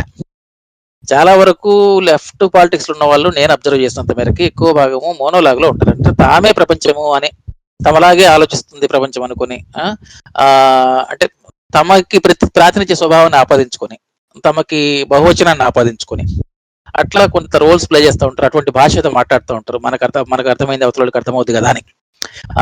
అంటే ఇది అది చాలా సందర్భాల్లో మోనోలాగ్ గా ఉంటుంది, డైలాగ్ తక్కువ. అంటే మనము ఎవరైనా, ఏ పాలిటిక్స్ చేసే వాళ్ళైనా కూడా వాళ్ళ లక్ష్యం ఏంటండి? ఆ పాలిటిక్స్ తో నేరుగా ఆల్రెడీ బాప్టిసైజ్ కాని వాళ్ళని బాప్టిసైజ్ చేయడం, అంతేగాని ఆల్రెడీ బాప్టిసైజ్ ఉన్న వాళ్ళకి బాప్టిసైజ్ చేయక్కర్లా. కాబట్టి లక్ష్యం ఏం కావాలి? నీ పూర్తిగా శత్రువు, పూర్తిగా విభేదించే వాళ్ళు, శత్రుపూర్తమైన శిబిరంలో ఉండి దాడులు చేసేవాళ్ళు, లేకపోతే అటువైపు ఉండేవాళ్ళు వేరే కథ. కానీ మధ్యలో చాలా గ్యాప్ ఉంది, మధ్యలో చాలా ప్రపంచం ఉంది. అది కదా లక్ష్యం. ఎవరి లక్ష్యమైనా ఆ మధ్యలో ఉన్న ప్రపంచాన్ని ఎటువైపుగా మలుచుకుంటాము, అది ప్రధానమైనది. అంటే మన అభిప్రాయాలతో ఆల్రెడీ ఏకీభవించని వాళ్ళని మన అభిప్రాయాల వైపుగా మలుచుకోవడము, అది కదా లక్ష్యం. మొబిలైజేషన్ అంటే అది కదా. ఆల్రెడీ ఇన్ సెల్ఫ్ గా ఉన్న వాళ్ళని ఫర్ ఇట్ సెల్ఫ్ గా మార్చడం కదండి లక్ష్యం. రాజకీయ లక్ష్యమే అది. ఉన్నతమైన ఏకైక లక్ష్యం ఏంటి? అదొకటి లక్ష్యం. ఆల్రెడీ ఇన్ సెల్ఫ్ అని మనకు తెలుసు, వర్కింగ్ క్లాస్ ఇన్ సెల్ఫ్. కానీ అది ఇన్ సెల్ఫే, కానీ ఫర్ ఇట్ సెల్ఫ్ కాదు. ఫర్ ఇట్ సెల్ఫ్ ఎప్పుడు మారుతుంది? అది గుర్తించినప్పుడు. గుర్తించకపోవడానికి రకరకాల కారణాలు ఉన్నాయి. ఎక్స్‌ప్లాయిటేటివ్ రీజన్స్ ఉన్నాయి, శాలరీ పెంపుదలలు ఉన్నాయి, బోల్డ్ అంత కథ ఉంది. శాలరీ పెంపుదల గురించి చెప్పాల్సి వస్తే ఏమో మరి ఇప్పుడు టైం సరిపోదు, ఆమె సంక్షిప్తంగా చెప్పన్నారు. కానీ రీజన్స్ బోల్డ్ అని ఉన్నాయి. వర్కింగ్ క్లాస్ తమను తాము వర్కింగ్ క్లాస్ గా పరిగణించుకోకుండా ఉండడానికి కూడా రీజన్స్ చాలా ఉన్నాయి. అందులో శాలరీ పెంపుదలలు, వాళ్ళ ఎదుగుదలతో, కంపెనీ ఎదుగుదలతో వాళ్ళ శాలరీ లింక్ పడి ఉండాలి. అందులో భాగంగా వాళ్ళ కెరీర్ ఎదుగుదలతో కంపెనీ లాభాలు ముడిపడి ఉండటాలు, అందులో భాగంగా వాళ్ళకి వేతనాలు విపరీతంగా పెరగటాలు కొన్ని ఇండస్ట్రీస్ లో. అవి మిగిలిన వాళ్ళకి ఒక ఆశలు, ఒక భ్రమలు కల్పించడము, అటువైపుగా ఎక్కువ మంది ప్రయాణించడము, అందులో భాగంగా యూనియన్స్ అవసరం లేని ఒక వాతావరణం వాళ్ళు అనుకోని ఫీల్ అవటము. ఎందుకంటే మనకు యూనియన్స్ అవసరం లేదు, వీఆర్ ఆల్రెడీ పెయిడ్, చాలా ల్యాక్స్ లో పే చేస్తున్నారు మనకేంటి అంటే మనం బియాండ్ దట్ అని అనుకోవడము. ఇట్లాంటివన్నీ బోల్డ్ అంత కథ ఉంది. ఇవన్నీ విశ్లేషించడానికి ఇప్పుడు టైం సరిపోదు. కానీ అంటే ఒక చిన్న ప్రస్తావన చేస్తాను. ఇప్పుడు జర్మన్ పార్టీలో అనుకుంటాను శాలరీస్ పెంచినప్పుడు you are corrupting the working class అని లెనిన్ కు వాళ్ళకి మధ్యలో ఒక డిబేట్ జరిగింది. దాని ద్వారా వర్కింగ్ క్లాస్ కరప్ట్ అవుతుంది, వాళ్ళు నీ వైపున నిలబడరు, రేపు ఇంత శాలరీస్ పెంచితే వాళ్ళ క్లాస్ నేచరు అది మారిపోతుంది, దాని ద్వారా నీ వైపున నిలబడకుండా నువ్వు పెట్టి దాన్ని వాళ్ళు డెవలప్ చేస్తున్నావు, ఈ శాలరీ పెంపుదల ఉద్యమానికి నష్టం చేస్తుందని ఒక దశలో కొంత ఆర్గ్యుమెంట్ నడిచింది. సో అట్లాంటి రోల్ ఇండియాలో కూడా కొన్ని సెక్షన్స్ ప్లే చేసినాయి. ఆ సెక్షన్స్ మిగిలిన వాళ్ళకి ఎక్కువ ఆకర్షణగా నిలిచినాయి. ఇట్లాంటివన్నీ కూడా బోల్డ్ అండ్ రీజన్స్ ఉన్నాయి. కాబట్టి ఇట్స్ నాట్ దట్ ఈజీ అనుకుంటా.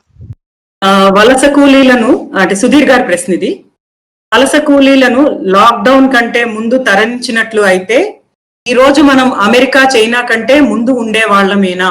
ఏమంటారు మీరు? అట్లా ఏం ఉండదండి. వ్యాధిలో కదా నిరోధంలో అయి ఉండదు. ఎందుకంటే వాళ్ళ ఉద్దేశం ఏంటంటే వాళ్ళు అన్నది కూడా అంటే నాకేం అంచనా వస్తుందంటే అట్లా కనుక తరలించుంటే వాళ్ళందరూ వ్యాధి మోసుకెళ్ళేవాళ్ళు కదా, అక్కడెక్కడ వ్యాప్తి చెందేది కదా అని. అమెరికా కంటే కూడా ఎక్కువ మనకు వ్యాధి ఎక్కువ స్ప్రెడ్ అయి ఉండేదేమో అని, అది కదా భయం. అదేనండి, నాకు తెలిసి అదేననుకుంటాను. అదే అయితే కనుక అట్లా ఏం ఉండదండి. ఆ రోజు అనౌన్స్ చేసిన పాయింట్ కూడా రైలు వెళ్తూనే ఉన్నాయి, జనాలు మామూలుగా తిరుగుతున్నారు కదా. నువ్వు సడన్ గా ఒక పాయింట్ అనుకున్నావు, అనౌన్స్ చేసావు, 4 hours నోటీస్ పెట్టి, ఒక రోజులో వాళ్ళందరినీ తరలిస్తే వచ్చే కొంపలే మనకు. వాళ్ళని క్వారంటైన్ కూడా చేసి ఉండొచ్చు కదా. It's not that difficult. ఎంత పెద్ద సంఖ్యలో ఉన్నా నీ దగ్గర అక్కడ అన్ని చోట్ల ఆర్మీ క్యాంపులు ఉన్నాయి, ఆర్మీ కంటోన్మెంట్లు ప్రతి సిటీలో ఉన్నాయి. నువ్వు ఆర్మీని దించొచ్చు, రైలులోంచి దిగినట్టు క్వారంటైన్ చేయొచ్చు. అన్ని సిటీస్ లో కూడా పెద్ద పెద్ద ఇప్పుడు ఉదాహరణకి ఆ ఊరిలో ఇప్పుడు కోరుట్ల అనే ఊరికే పంపించాలనే కార్మికుడు ఏమి గట్టిగా డిమాండ్ చేయడు కదా. నువ్వు కనీసం ఆ దగ్గరలో ఉన్న వరంగల్కో హైదరాబాద్కి పంపించినా ముందు అసలు అక్కడ కొంతకాలం ఉంచితే అక్కడి నుంచి ఏదో తర్వాత పంపించుకోవచ్చు. హైదరాబాద్లో అయితే స్టేడియాలు ఉంటాయి కదా, నువ్వు వాళ్ళని అక్కడికి తరలించవచ్చు, అక్కడ స్టేడియంలో ఏర్పాటు చేయొచ్చు, ఆర్మీని దించి క్వారంటైన్ చేయొచ్చు వాళ్ళందరినీ. 14 days లో క్వారంటైన్ ఎప్పుడో అయిపోయేది. ఇప్పుడు 50 రోజుల దశలో ఉన్నాం మనం. ఇప్పుడు ఆ 14 days క్వారంటైన్ అప్పుడే అయిపోయేది కదా. వాళ్ళు ఈ పాటికి ఎప్పుడో సొంతంగా ఊళ్ళకి వెళ్ళి ఏదో ఒకటి ఉన్నదో లేదో తినేసి ఊళ్ళో సొంత వాళ్ళతో ఉండేవాళ్ళు కదా. ఎంత కష్టం పడక్కర్లేదు కదా. 1000 kilometers నడవడము, సైకిల్ మీద నడవడము, సైకిల్ మీద ఒక 1000 kilometers నడుచుకుంటూ సైకిల్ తొక్కుంటూ పోవడము, ఊరి దగ్గర రాలిపోవడము, ఇంత విషాదం అయితే ఉండేది కాదు కదా. ఐ డోంట్ థింక్ సో అండి. దానివల్లనే వ్యాధి వ్యాప్తం ఉందని అనుకోను. ఆ విల్లులు, దానికి సంబంధించిన దానికి సంబంధించిన పెట్టాల్సిన థాట్ పెట్టలేదు, అంతే. ఎక్కడో మిస్టేక్ జరిగింది స్ట్రాటజీ రూపకల్పనలో. ఈ యాంగిల్ కి సంబంధించిన ఆలోచన సరిగా పెట్టలేదేమో అనిపిస్తుంది. రాక్షాయన్ గారి క్వశ్చన్ అండి ఇది. భవిష్యత్తులో అసంఘటిత కార్మికుల పనిలో జీవితాల్లో జరిగే మార్పులు ఎలా ఉండగలవు? చారిటీ కూడా ఎక్కువ కాలం సాగదు కదా, అప్పుడు ఎలా కొనసాగనుంది ప్రజల పరిస్థితి? ఇది ఎట్లా షేప్ తీసుకుంటుంది అనేది అంటే నేను కూడా ఏమైనా నిర్దిష్టంగా ఊహించలేనండి. ఇదంతా కూడా ఏంటంటే భవిష్యత్తు ఎట్లుంటుంది అనేది ఊహించడం కదా. కాకపోతే ఏంటంటే ఈ షేప్ ఎట్లా తీసుకుంటుంది, అదే ఇందాక చెప్పినట్టు వి షేప్ అంటే బౌన్స్ బ్యాక్ కావడం ఇమీడియట్లీ ఎకానమీ. ఏవో స్టిమ్యులేస్ ఇస్తారు, బ్యాంకులకు స్టిమ్యులేస్ ఇస్తారు. ఎందుకంటే బ్యాంకులు ఇప్పుడు దాదాపుగా 9 lakh crores ఎన్పిఎస్ ఉన్నాయి, ఇంకో 9 lakh crores, మొత్తం 18 lakh crores ఎన్పిఎస్ కావచ్చు. దాదాపుగా బ్యాంకులు పూర్తిగా దివాలా తీసే పరిస్థితి, అన్యాయమైన పరిస్థితికి రావచ్చు అని కూడా కొన్ని అంచనాలు ఉన్నాయి, ఆర్థికవేత్తలు అంచనా వేస్తున్నారు. ఎందుకంటే ఇంతకాలం ఆల్రెడీ ఇన్వెంటరీ, ప్రతి చోట ఇన్వెంటరీ ఉంది. మీకు ఏది మన రియల్ ఎస్టేట్ లో ఇన్వెంటరీ పడి ఉంది. ఇప్పుడు అది చాలా భారీగా పెరుగుతుంది. ఎందుకంటే 50 days పాటు ఇవన్నీ కూడా అంటే మీకు దాదాపు ఎన్పిఎస్ పెరుగుతాయి. అంటే ఇప్పుడు రియల్ ఎస్టేట్ పడిపోయింది, ట్రావెల్ పడిపోతుంది, మీకు టూరిజం బీభత్స భయానకం. టూరిస్ట్ ఎంప్లాయీస్ అసలు అన్యాయం, అసలు చాలా కాలం పాటు టూరిజం కోలుకునే పరిస్థితి ఉండదు. టూరిజం ఇవాళ ఎంత పెద్ద ఇండస్ట్రీ మీకు అందరికీ తెలుసు. ఒక నాయకుడు ఆంధ్రాలోనే పదే టూరిజం ఒకటే ఉంటది, అది ఒకటే ఇజము, ఇంకే ఇజం ఉండదు అని చాలా ఇజాలు నెగతాలు చేయడానికి టూరిజం వాడుకున్న సంగతి కూడా తెలుసు. సో ఈ వాతావరణంలో ఇవాళ ఏం జరుగుతుంది అనేది, ఇది భవిష్యత్తు, దీనికి పీక్ చేరామా వ్యాధులు లేదా, ముందు ఎట్లా తగ్గుతుంది, తర్వాత ఉద్యోగాల పరిస్థితి ఎట్లా ఉంటది, ఉపాధి ఎంతకాలం ఎఫెక్ట్ అవుతుంది, ఆ కోల్పోయిన వాళ్ళు సంఘటితం కావటానికి సంఘటితమయ్యి తమ చైతన్యాన్ని తాము తెలుసుకోవడానికి అవసరమైన పొలిటికల్ టూల్స్ వాళ్ళకి అందుబాటులో ఉండే అవసరమైన పొలిటికల్ ట్రైనింగ్, దానికి సంబంధించిన ఏర్పాటు, దానికి సంబంధించిన ఒక ఆవరణ పొలిటికల్ ఆవరణ ఏర్పడుతుందా అనే దాని మీద చాలా విషయాలు ఆధారపడుతుంటాయి.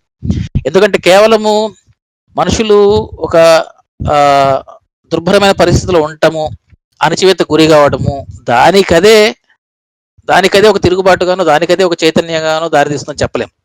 ఖచ్చితంగా అది ఉపకరిస్తుంది, అదొక ఫెర్టైల్ గ్రౌండ్ గా ఉంటుంది. ఆ ఫెర్టైల్ గ్రౌండ్ ని దాన్ని మలుచుకోవడానికి తగినంత క్యాటలిస్ట్ పాత్ర పోషించే శక్తులు కానీ, అటువంటి ఆవరణ కానీ చుట్టూ బిల్డ్ అవుతాయా, ఎంతవరకు బిల్డ్ అవుతాయి, ఎంతవరకు లేదనే దాని మీద కూడా చాలా విషయాలు ఆధారపడి ఉంటాయి. కాబట్టి ఇవన్నీ కూడా ఇఫ్ అండ్ బట్స్ మీద ఆధారపడిన అంశాలే. ఇప్పటికీ రైట్ నౌ ఈ రోజు చెప్పంటే మాత్రం అంత హోప్ఫుల్ పరిస్థితులు అయితే మనం లేము. అట్లానే హోప్ కోల్పోవాల్సిన పరిస్థితి ఏం లేదు, కానీ ఎందుకంటే మనకున్న ఆప్షన్ ఏముంది కనుక, ఆప్షన్ హోపే. కాబట్టి హోప్ఫుల్ పరిస్థితి లేకపోయినా హోప్ వైపు ఉండాల్సిందే. కానీ హోప్ఫుల్ పరిస్థితులు అయితే ఇవాళకి లేవు. ఎందుకంటే మనకున్న స్ట్రక్చర్స్ చాలా చాలా అన్యాయమైన పరిస్థితులు ఉన్నాం. చాలా తక్కువ, అంటే అత్యంత బలహీనమైన స్థితిలో ఉన్నది లెఫ్ట్ లిబరల్ శిబిరం. లిబరల్తో కలుపుకున్నా కూడా లెఫ్ట్ లిబరల్ శిబిరం అని నాకు అనిపిస్తూ ఉంటుంది. భవిష్యత్తు హోప్ పెట్టుకోవాల్సింది అంతే. అటువంటి ఏదైనా నూతన శక్తులు డెవలప్ అవుతాయా, అటువంటి ఒక నూతన ఆవరణ ఏమైనా బిల్డప్ చేయగలరా, ఒక న్యూ వర్కింగ్ క్లాస్ ని దాన్ని యునైట్ చేయగలిగే ఒక న్యూ శక్తి ఏమైనా ఎమర్జీ అవుతుందా, అటువంటి న్యూ జార్గాను, న్యూ పొలిటికల్ సెటప్ ఏమన్నా ఎమర్జీ అవుతుందా, టూల్స్ ఏమైనా డెవలప్ అవుతాయి అనేది చూడాలి. అది సూటిగా చెప్పదగిన అంశం అయితే కాదు. నరేష్ అడిగారు, ఉపాధి అవకాశాలు లేకే కూలీలు వలస వెళ్లారు, ఇప్పుడు మళ్ళీ వారికి ఉపాధి ఎలా కలిగిస్తారు? దానికోసమేనండి స్టిమ్యులస్లు అవన్నీ కూడా పెట్టడము, దానికోసం మళ్ళీ ఇండస్ట్రీని రివైవ్ చేయడము. అంటే ఇప్పుడు దానికి రెండు వైపుల నుంచి పరిష్కారాలు ఉంటాయి. ఒకటి వర్కింగ్ క్లాస్ వైపు నుంచి పరిష్కారాలు. వర్కింగ్ క్లాస్ వైపు నుంచి పరిష్కారాలు అయితేనేమో కన్సంప్షన్ పెంచడానికి వర్కింగ్ క్లాస్ జోబులో పైసలు వేయటం, వర్కింగ్ క్లాస్కి వాళ్ళ జీవన విధానం, కనీసమైన మినిమం జీవనం సాగించడానికి అవసరమైన పారామీటర్స్ అందుకోవడానికి అవసరమైనంత మేర వాళ్ళకి ఆర్థిక సాయం చేసి, ఆ మేరకు వాళ్ళని నిలబడేట్టు చేయడం ద్వారా అట్లాగే ప్రొడక్టివిటీ, అక్కడ అగ్రికల్చర్ ఉత్పత్తి పెంచొచ్చు, లోకల్ దానికి బేస్డ్ ఇండస్ట్రీస్ కల్పించవచ్చు, లేదా సిటీస్ లో మళ్ళీ కూడా బూస్టప్ అవుతే, మళ్ళీ కనుక ఎకానమీ రివైవ్ అయితే మళ్ళీ వస్తారు. వాళ్ళే అక్కడే ఉంటారని ఏం లేదు కదా. ఉపాధి ఎక్కడ ఉంటే అక్కడికి వెళ్ళటం అనేది మనిషి ఇదండి. కేవలం వలస అనేది ఏదో నిన్న మొన్న స్టార్ట్ అయింది కాదు. వలస ఎక్కడి నుంచో మనుషులు వలస వస్తున్నాయి, వాటి దాకా వచ్చారు. ఎందుకంటే వలస అనేది అవసరమైంది, మానవ నాగరికతలో వలస అనేది అభివృద్ధికి అవసరమైన సాధనం, అందుకు మరొక ప్రశ్నే లేదు. కాబట్టి వాళ్ళు కూడా వస్తారు, రివైవ్ అవుతుంది ఎకానమీ ఎప్పుడోసారి, రివైవ్ అయినప్పుడు వస్తారు. కానీ ఈ లోపు ఎట్లా వాళ్ళ స్ట్రగుల్ ఏంటి, వాళ్ళ జీవన వాళ్ళని ఎట్లా సస్టైన్ చేయడం ఎట్లా అనేది ఒక పెద్ద సమస్య. ఆ సమస్యని మరి గవర్నమెంట్ ఎన్ని సోర్సెస్ ఉండి, ఎంత నిధులుండి ఉన్న స్టేట్ వాళ్ళని ఎంత మేరకు అడ్రస్ చేయగలదు అనేది అతిపెద్ద సమస్య. కాబట్టి వలస అనేది ఆగిపోతుందని నేనేం అనుకోవట్లేదు. కొంతకాలం పాటు సైకి మీద ప్రభావం ఉంటుంది, ఎందుకంటే ఇది చాలా పెద్ద ఎఫెక్ట్ కాబట్టి ఈ ప్రభావం కొంతకాలం పాటు ఉంటుంది. ఆ ప్రభావం ఎంతకాలం పాటు ఉంటే అంతకాలం పాటు నష్టం. ఆ భయం వల్లే కొన్ని రాష్ట్రాలు మరి బార్బేరిక్ గా ఇమీడియట్ గా వాళ్ళు పోతే మాకు ఇక్కడ ప్రొడక్షన్ ఎట్లా అని పిచ్చి మాటలు మాట్లాడుతుంటే, మరి ఇన్హ్యూమన్ మాటలు మాట్లాడుతున్నాయి. కానీ అది వదిలేస్తే ప్రొడక్షన్ ఖచ్చితంగా అవసరమే, మళ్ళీ ప్రొడక్షన్ కి ఫోర్స్ అవసరమే, వాళ్ళు ఖచ్చితంగా అవసరమే. మనం ఇప్పుడు మన కోస్టల్ ఏరియాలో చూడట్లేదండి, అగ్రికల్చర్ లేబర్ కోసం మాట్లాడుతున్నారు. ఎన్ఆర్ఈజీని అగ్రికల్చర్ కి లింక్అప్ చేయాలంటున్నారు. రూరల్లో అగ్రికల్చర్ పెరిగితే, మన ప్రాజెక్ట్స్ పెరిగి, వ్యవసాయం పెరిగే ఏరియా పెరిగితే ఆటోమేటిక్ గా అక్కడే జనరేట్ అవుతుంది. అంతెందుకు తెలంగాణ చీఫ్ మినిస్టర్ మొన్న కార్మికుల కోసం, అదే కోతలు కోయడానికి ఎక్కడో బీహార్ కార్మికులను కూడా ఏదో సంప్రదించాడు, బీహార్ గవర్నమెంట్ సంప్రదించడం కూడా వార్తలు చూశాం. కాబట్టి ఎంతో కొంత ఉంటుంది. అట్లాగే ఇండస్ట్రియల్ ప్రొడక్షన్ మళ్ళీ ఊపందుకుంటే మళ్ళీ వర్క్ ఫోర్స్ అవసరం అవుతుంది, మళ్ళీ వెనక్కి కూడా వలస రావాల్సి ఉంటుంది, వస్తారు కూడా. కాబట్టి అది లాంగ్ టర్మ్ లో అది అతిపెద్ద సమస్యని అనుకోను. కాకపోతే ఈ వర్క్ ఫోర్స్ ఈ అందే లోపు, ఈ ప్రొడక్షన్ మళ్ళీ ఊపందుకునే లోపు వాళ్ళకి ఈ ఎంతకాలం అయితే ఈ కరువు ఉంటుందో, ఇప్పుడున్న కరువు ఎంతకాలం అయితే ఈ కరువు కొనసాగుతుందో అంతకాలం పాటు వాళ్ళ జీవితాలని కనీసమైన కొనసాగించడానికి ఉండే ఏర్పాట్లు ఏంటి అనేది బేసిక్ గా స్టేట్ వైపు నుంచి జరగాల్సిన పని. అది అత్యంత ప్రధానమైన సమస్య అనుకుంటా. వలస మళ్ళీ వెనక్కి వస్తారు, వలస తప్పదు. అదేదో తోడికోటల సినిమాల లాగా అప్పుడెప్పుడు 60లో అనుకున్నట్టుగా వలస అనేది ఏదో నెగిటివ్, టౌన్ పక్కకి వెళ్ళొద్దు, డింగరి లాంటి పరిస్థితులు ఇప్పుడు ఉంటాయని అయితే అనుకోను. అదేదో తాత్కాలికంగా కొంతకాలం ఉంటాయి కానీ ఆ తర్వాత మళ్ళీ వలసలు ఉండాల్సిందే. వలస అంటే ఈ నమూనా ఉన్నంత కాలం, ఈ నమూనాలో ఒక అనివార్యమైన భాగం కాబట్టి వలసలు ఉంటాయి. మళ్ళీ కూడా అందులో ప్రొడక్షన్ కూడా ఊపందుకుంటుంది. అది ఒక అనివార్యత అనుకుంటాను. బూరుగా శ్రీనివాసరావు గారు అడిగిన ప్రశ్న ఇది. ప్రకటించిన 1.7 లక్షల కోట్ల రూపాయల కరోనా ప్యాకేజ్ లో రాష్ట్రాలకు వచ్చింది ఎంత? అది నా దగ్గర సమాచారం లేదండి. అది స్టేట్స్ కి ఇచ్చారని అయితే అనుకోవట్లేదు. సెంట్రల్ గవర్నమెంట్ ఓవరాల్ గా వాళ్ళు ఏవో కొన్ని స్కీమ్స్ పెట్టారు. ఆ స్కీమ్స్ కి పెట్టే ఖర్చును కూడా అందులో భాగంగా లెక్కేశారు. అందులో నేను ఇందాక చెప్పిన స్కీమ్స్ కూడా అందులో భాగంగా ఉన్నాయి కాబట్టి అట్లా లెక్కేసినట్టున్నారు. కానీ స్టేట్స్ కు ఎంత ఇచ్చారనే దాని మీద నాకు నా దగ్గర నిర్దిష్టంగా సమాచారం లేదండి. కానీ ఏమి ఇచ్చినా కూడా packages very very very maker. ఎందుకంటే ఈ కెటాస్ట్రఫీ, ఇప్పుడున్న సంక్షోభం ముందు చూసినప్పుడు ఈ సంక్షోభం ఎంత పెద్దది. ఒకవైపున సెంట్రల్ గవర్నమెంట్ పదే అంటుంది వారి కంటే పెద్దది ఇది, ఇంకా ఇంతకంటే పెద్ద ముప్పు లేదు. ఎందుకంటే మనందరికీ కూడా తెలుసు కదా, ఎప్పుడు స్వాతంత్రోద్యమ కాలంలో ఇప్పుడు పార్టీషన్ అప్పుడు చూసుంటాం ఆ వలసలు. అంటే మనం నేరుగా చూడకపోయినా కనీసం సినిమాల ద్వారానో, మనం చూసిన మీడియా ద్వారానో, ఇతరత్ర ఇన్పుట్స్ ద్వారానో, మనకు అందిన సమాచారం ద్వారానో ఇంత పెద్ద వలసలు, ఇంత భారీ వలసలు అవి మన సౌత్ ఇండియాలో అప్పుడు కూడా లేవనుకోండి, వేరే విషయం. మన సౌత్ ఇండియా వైలెన్స్ కి, మాస్ వైలెన్స్ కి, ఇంత పెద్ద వలసలకి అసలు కొన్ని సంవత్సరాలుగా అసలు ఎప్పుడు మనం దాదాపుగా 100 years గా దూరం. పోనీ నార్త్ ఇండియాలో అయినా కూడా ఈ వలసలు కేవలము మనకు పార్టీషన్ అప్పుడు చూసుంటారు. ఆ తర్వాత మళ్ళీ 50 ఏళ్ల కాలంలో, 70 ఏళ్ల కాలంలో ఎన్నడూ కూడా ఎప్పుడు సమాజము ఇంత దారుణమైన పరిస్థితులు ఇప్పుడు చూడలేదు. ఇంత పెద్ద క్రైసిస్ అని ఒకవైపు చెప్తూ దాన్ని అడ్రస్ చేయడానికి వాళ్ళు ఇచ్చిన ప్యాకేజ్ ఏదైతుందో దట్స్ వెరీ మీగర్. స్టేట్స్ కి ఎంత పోయిందనే దాని మీద నాకైతే తెలియదండి. రేవంత్ రెడ్డి గారి ప్రశ్న ఒకటి ఉందండి, అది can the rulers take advantage of this corona crisis also in perpetuating their rule? అదేనండి, ఫస్ట్ మనం ఇంటర్నేషనల్ పార్ట్ లో కొంత దాని గురించి ప్రస్తావించుకున్నాము. అదేంటంటే ఆల్రెడీ ఒక 2-3 సింబాల్స్ కనిపిస్తున్నాయి. ఒకటి state mechanism, state machinery, state hospitals మాత్రమే దీన్ని కంట్రోల్ చేయగలవు కదా ఎక్కడైనా కూడా. ఎందుకంటే స్టేట్ చేయాల్సిన పనే ఇది. అన్ని చోట్ల కూడా అందరూ స్టేట్ వైపు చూశారు ఇది రాగానే. ప్రతి దేశంలో whether they believe in the state or not, అందరూ కూడా ఇది జరగగానే స్టేట్ ఏం చేస్తుందో, ఎట్లా కంట్రోల్ చేస్తుందో చూశారు. ఎందుకంటే వాళ్ళే దాన్ని చేయాలి కాబట్టి. అనివార్యంగా స్టేట్ కంట్రోల్ పెరిగింది. వాళ్ళ ఆటోక్రసీ పెరిగి, అంటే వాళ్ళకున్న ఒక పవర్స్ పెరిగినాయి. సివిల్ సొసైటీ పవర్స్ ఆ మేరకు తగ్గిపోయినాయి. అట్లాగే అది ఎంతకాలం ఉంటుంది, అది పోయిన తర్వాత కూడా సడలిస్తారా, లేకపోతే పోయిన తర్వాత కూడా కంటిన్యూ చేస్తారా? ఈ పేరుతో కొన్ని చట్టాలు మనుషుల ప్రైవసీని ఉల్లంఘించేవి, మనుషుల హక్కులను ఉల్లంఘించేవి, ప్రజల హక్కులను ఉల్లంఘించేవి విపరీతంగా చట్టాలు అన్ని చోట్ల వచ్చేసినాయి. ఎందుకంటే ఇంత పెద్ద ముప్పు, మనుషుల ప్రాణాలకు ముప్పు కాబట్టి మనుషులు కూడా ఏం చేస్తారు, అయ్యో ఇది ప్రాణం ముందు చిన్నది కదా అని అనుకొని దాన్ని పెద్దగా సీరియస్గా తీసుకోరు అప్పటికి. కానీ దాన్ని తీసేస్తారనే అయితే నమ్మకం లేదు కదా వ్యాధితో పాటు. కాబట్టి ఈ చట్టాలు ఇవి హక్కులను ఉల్లంఘించేవి, సివిల్ సొసైటీని హరించేవి, స్టేట్ ని బలపరిచేవి, ముఖ్యంగా మనుషుల ప్రైవసీని హరించేవి. డిజిటల్ దినవాల్ హరారి చెప్పినట్టు స్కిన్ ఇన్ అంటాడు ఆయన. అంటే మనుషుల ఆలోచనలు కూడా దాదాపుగా పసిగట్టగలిగే స్థాయిలో కూడా వాళ్ళు దాదాపు మన పారామీటర్స్, డిజిటల్ సర్వేలెన్స్ పెడుతున్నారు. అట్లాగే స్టేట్ బలపడుతున్న సంకేతాలు అయితే కనిపిస్తున్నాయి. భవిష్యత్తు ఎట్లా ఉండబోతుంది, ఏం చేస్తారు అనేది అయితే ఇప్పుడే చెప్పలేం. కానీ దీని పరిణామాలు right now the indications towards అంతేనండి. అది ఎట్లా అనిపిస్తుంది. ఇంకా ఇది చివరి ప్రశ్న అండి, ఇంకొక ప్రశ్న ఉంది. కరోనా కారణంగా మన దేశంలో వలస కార్మికుల పరిస్థితి తెర మీదకు వచ్చింది. కరోనాకు ముందుకు కూడా వలస కార్మికులు చాలా ఇబ్బంది పడుతున్న పరిస్థితులు మనకి తెలుసు. ఇప్పటికైనా వలస కార్మికుల సమస్యపై, వారి నిత్య జీవిత ప్రమాణాలపై ప్రభుత్వం ఏమైనా ఆలోచించి తగు విధంగా స్పందిస్తుందని భావించవచ్చా?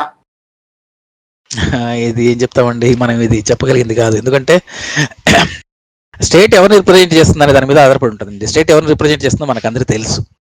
అది వాళ్ళు చేయదలుచుకుంటే వాళ్ళు ఎప్పుడైనా చేయొచ్చు.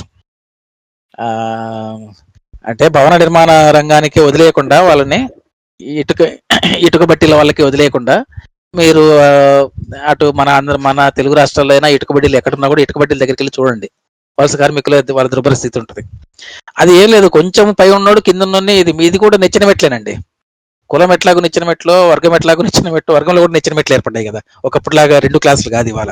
అంటే బ్రాడర్ గా 2 క్లాసెస్ మనం డిఫైన్ చేసుకుంటాం, కానీ నెచ్చిన మెట్లు చాలా ఉన్నాయి. అట్లాగే ఇది కూడా నెచ్చిన మెట్లు. కొంచెం మెరుగైనడు మనం ఇప్పుడు ఒరిస్సా వాడు మన దగ్గరికి వస్తాడు, మన దగ్గర భివాండి పోతాడు. ఆ ఒరిస్సా కార్మికుల్ని పాపం శ్రీకాకుళం ఇంకో చోటుకి వెళ్తారు. ఆ ఒరిస్సా కార్మికులను మన ఇటుక బట్టల దగ్గర ఎట్లా చూస్తారో మనకు అందరికీ తెలుసు. అదే హోటల్ హోటల్ కార్మికులందరూ ఒరిస్సా వాళ్ళు ఎక్కువ మంది, 85%. వాళ్ళని ఎట్లా ట్రీట్ చేస్తారో, హోటల్ వాళ్ళు ఎక్కడ ఉంటారో, రాత్రిపూట ఎక్కడ పడుకుంటారో, ఓ మోస్తారో హోటల్కి వెళ్ళి మీరు చూస్తే మీకు మనకు అర్థమవుతుంటుంది.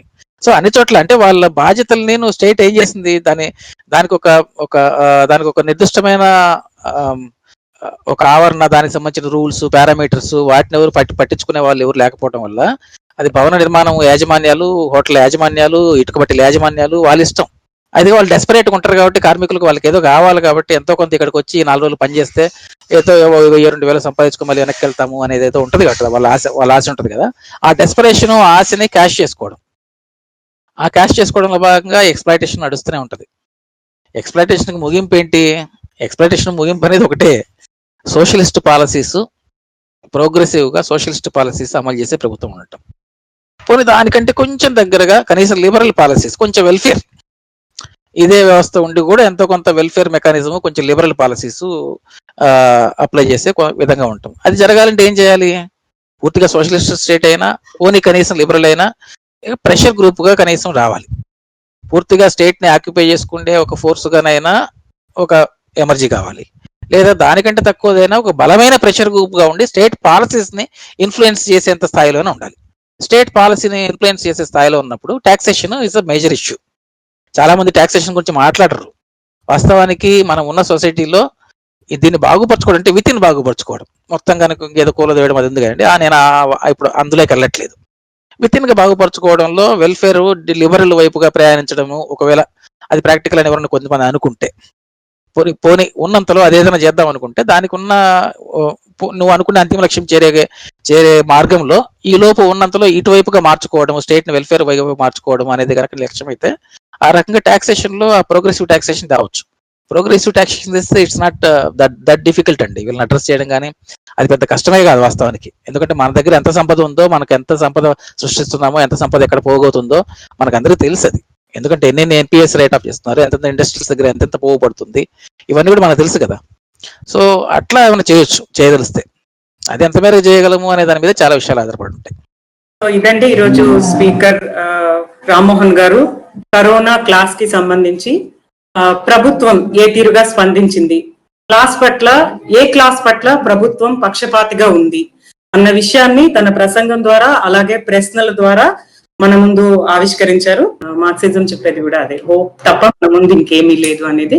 సో మీరు చెప్పిన ఆ మాటతో మీకు ధన్యవాదాలు చెప్తూ థ్యాంక్ యూ సార్, వచ్చి ఇక్కడ మాట్లాడినందుకు థ్యాంక్ యూ సో మచ్.